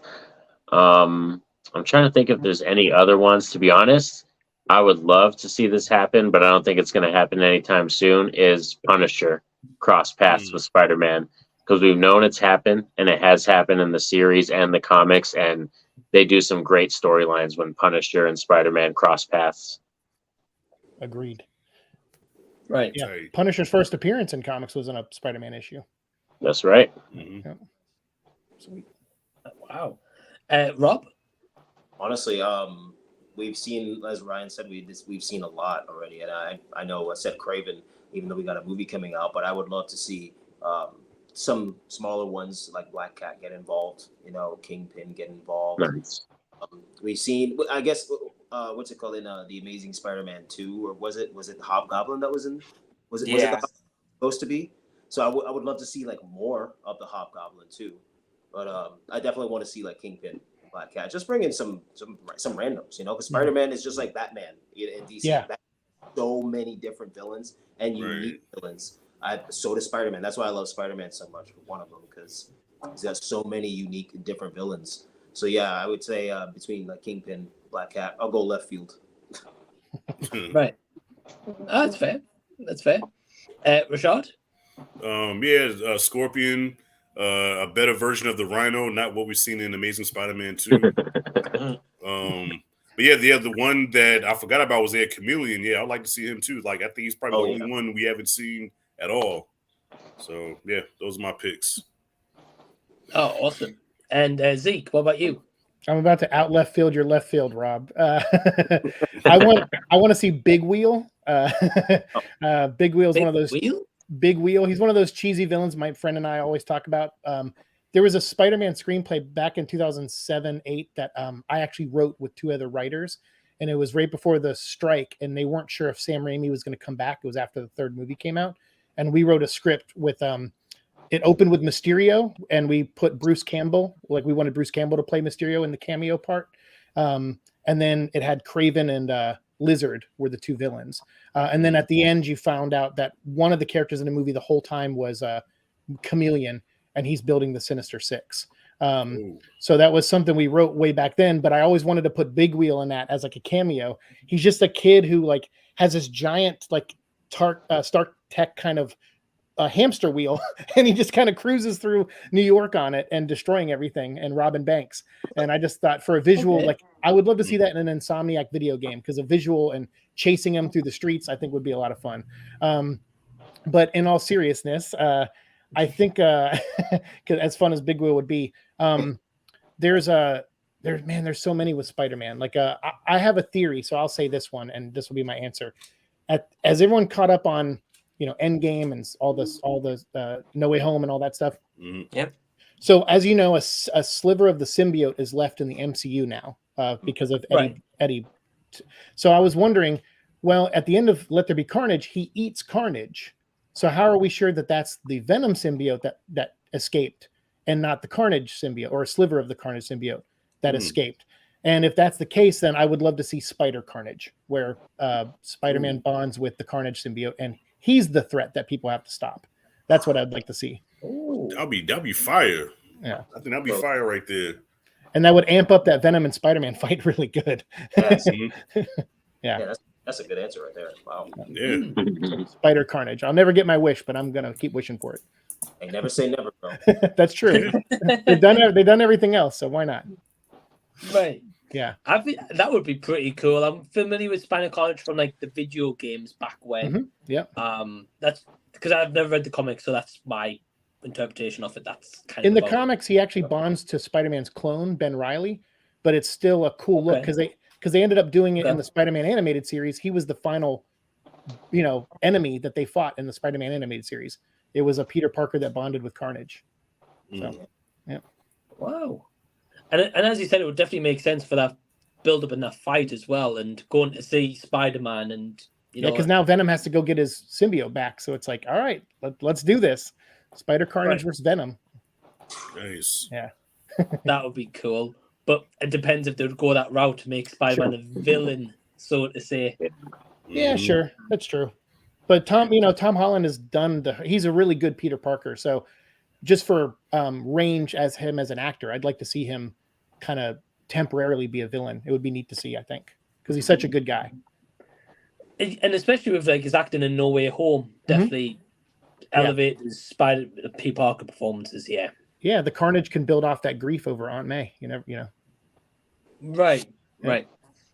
We've got a comment just adding to the talk we've been saying. Perez says there's rumors of Topher Grace's Venom appearing via a multiverse in Madam Web. Not sure if that's been debunked. I don't know what you're talking about.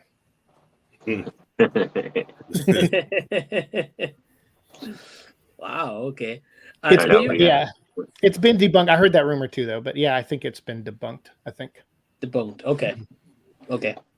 I get you.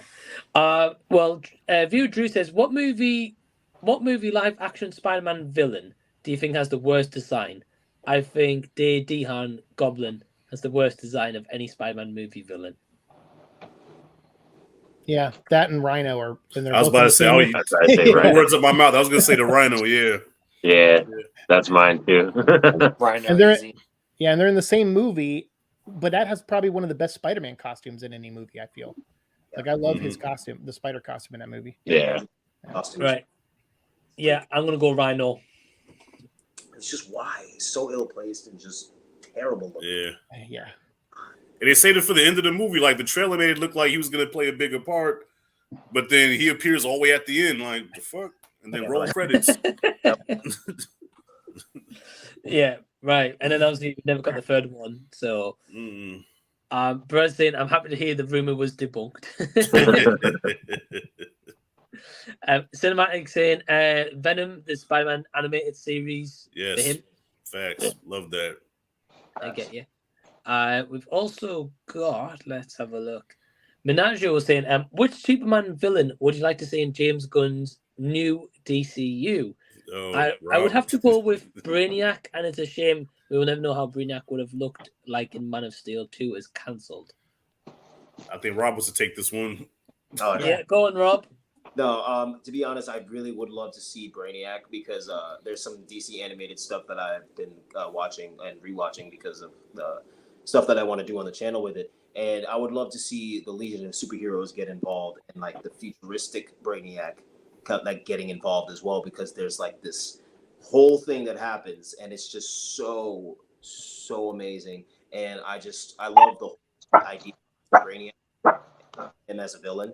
So like seeing him come in there, and then they've done animated Cyborg Superman, but I want to see a true live action Cyborg Superman versus the actual Man of Steel. Like that would be epic, because in the comics and even in the animated stuff, the fights between them are just beautiful. So I would love to see that done. So I would say it's between Brainiac and Cyborg Superman. Nice. All right. Nice, man. I don't know a lot about DC, like with the animated or comics, so I'm going to leave to you guys that to read the comics and stuff to chip in here. I love that. Yeah. I mean, I agree 100% with Rob. If I have to pick another character, what's his name? Gorilla Groot, I think his name is. Gorilla Grodd. Yeah, put him in there. That'd be dope. Yeah. I always wanted to see either Bizarro, like a live action version of Bizarro, or even Metallo. I like Metallo's because it's kind of like a Terminator, but he has like a kryptonite like in his actual exoskeleton, so that's kind of cool. That's it. I was like, oh, right. I mean, I might be the minority here, but I was hyped for that Black Adam Superman fight. You know, people shit on Black Adam, man, but I was hyped for that. I was like, I want to see this. So was I, and then I was just kind of in the face when everything happened. But it's fine. Yeah. Man, I get you. Ryan? Honestly, I didn't know like most of the villains that he really has. I don't really read the comics, but just looking up from like Google, like I don't know if we've had any of these villains. Bloodsport or yeah, he was in Suicide Squad. Okay, yeah. And then I think it's Darkseid. Is that how you say it? Darkseid. Yeah. Darkseid.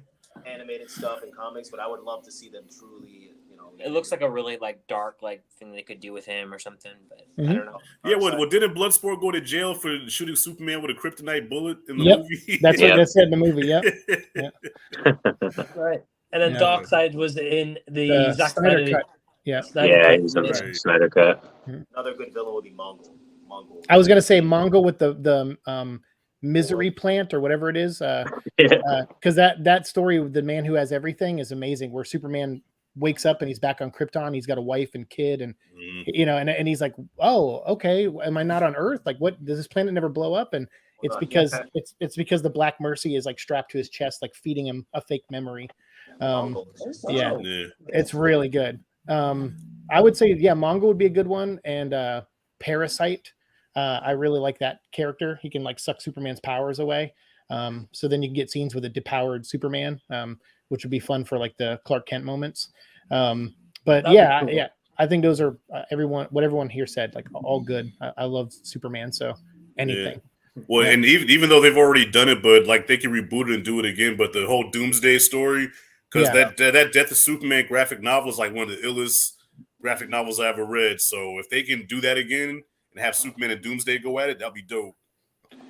It's fun comic book fact. Superman and Venom have fought in the comic books. What?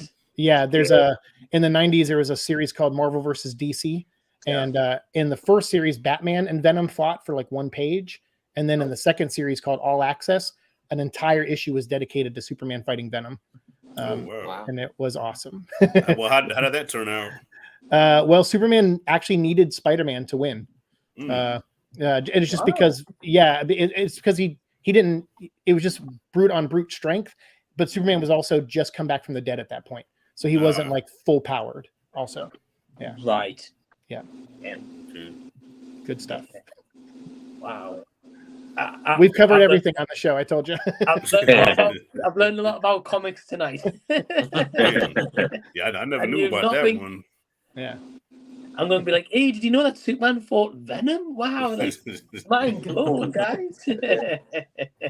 But that's going to be the last question. So there was some comments we didn't get to, so I do apologize, but it is wrapping up for 11 o'clock. So firstly, I want to thank Rob, Ryan, Norin, Rashad, and Siike for joining me on Z Talks in this last hour and a half. That time flew by, to be honest. Yeah, for real.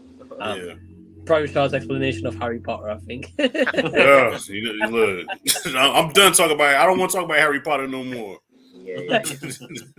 I get you. But I just want to say that the link to Rob, Ryan, Norin, Rashad, and Zeke's channels down below in the description box. So please go subscribe to all those guys. Honestly, truly awesome guys. Just before we wrap up, I'm going to take it around each one of you guys. Rob, what content have you got coming up on your channel? So I actually recorded a couple videos, and I actually haven't gotten around to editing them yet, but it's story time videos, as well as leading into the Arrowverse, finally, after years back in the channel, getting to the Arrowverse. Since the Arrowverse is ending, I'm using that to kind of fuel the whole Arrowverse talk and series. So hopefully, now that, that happens, we'll see what happens. But yeah, so storytime videos, Arrowverse talk. I want to see The Little Mermaid on Thursday. So that should be good, Rashad. Should be great. And, yeah, that's pretty much it, man. Yeah, awesome, man. I'm looking forward to the story time videos as well. They've been, I got some embarrassing stuff, bro. Literally some stuff that just happened yesterday. That, you know what? Whatever. But yeah. Well, you can expect all that good stuff over on Rob's channel, The Big Rob Theory. So again, the link is down below in the description. And Ryan, what have you got coming up? So I just need to edit. I did a review for Beau is Afraid. I did Fast X. I just watched Sisu, so I'll be doing a review on that. I watched another movie with Shailene Woodley, not the robots movie you watched, Mike, but I watched To Catch a Killer. So I know Anthony reviewed that too recently. So I watched that, and I will be watching Little Mermaid this week, and I'm sure there'll be some other stuff I'll do as well. Awesome, and I mean, Ryan's got a review nearly every day on his channel, so definitely go, if you want movie reviews quicker than any of us guys, go to Ryan's channel. That's where you're going to get most of them. But no, that's awesome stuff, man. Sounds like some good stuff coming up. And Norin, what about you? Me, well, so far I have nothing really planned in the pipeline, mainly besides I watched The Rise and Fall of WCW Nitro. So that documentary I'm actually going to do, because I kind of wanted to talk about more wrestling stuff on my channel too. So I'm actually going to review that documentary and kind of talk about the shenanigans that went down with Russo and WCW and Eric Bischoff and all that. If anybody remembers the crazy 90s, Monday Nitro Wars and stuff. Yeah. Right. Well, where's that documentary on? What is it? Hulu, Netflix? Peacock. Yeah, Peacock has all the WWE subscription stuff. So they have all the, documentaries. You can watch old episodes of Raw, old episodes of Nitro. All that's on Peacock. Okay, yeah, that was a big deal back then. Yeah, it was between Raw and Nitro, and you was clicking back and forth between both of them. Yep. Yeah, good times. Right. Well, awesome, man. It'll be great to see your rest of the content. And if anyone interested, Nora's just dropped today a huge Batman collection video. I watched it earlier. It was good. Me too. Yeah, it was fun. Yeah, it was really fun, going through all that. I did forget my hats, though. I forgot to put my hats in there. I have one right here already. I forgot to show up on my hats. I got 4 of those. So I got another one right here too. Nice. Well, definitely go check out Norin's channel and his Batman collection video. Links down below. Thank you. What about yourself? Well, Arnold Schwarzenegger's dropping a new action comedy called Fubar on Netflix in a couple of days. So I'm going to be watching and reviewing that. And of course, Little Mermaid with the kids. Going to be reviewing that one as well. And other than that, I'm not quite sure. Whatever this crazy brain comes up with, I'll put it on wax and put it out there for you all. But those are the only 2 that I definitely know I'm doing: Fubar and Little Mermaid. You're going to be singing Under the Sea, buddy.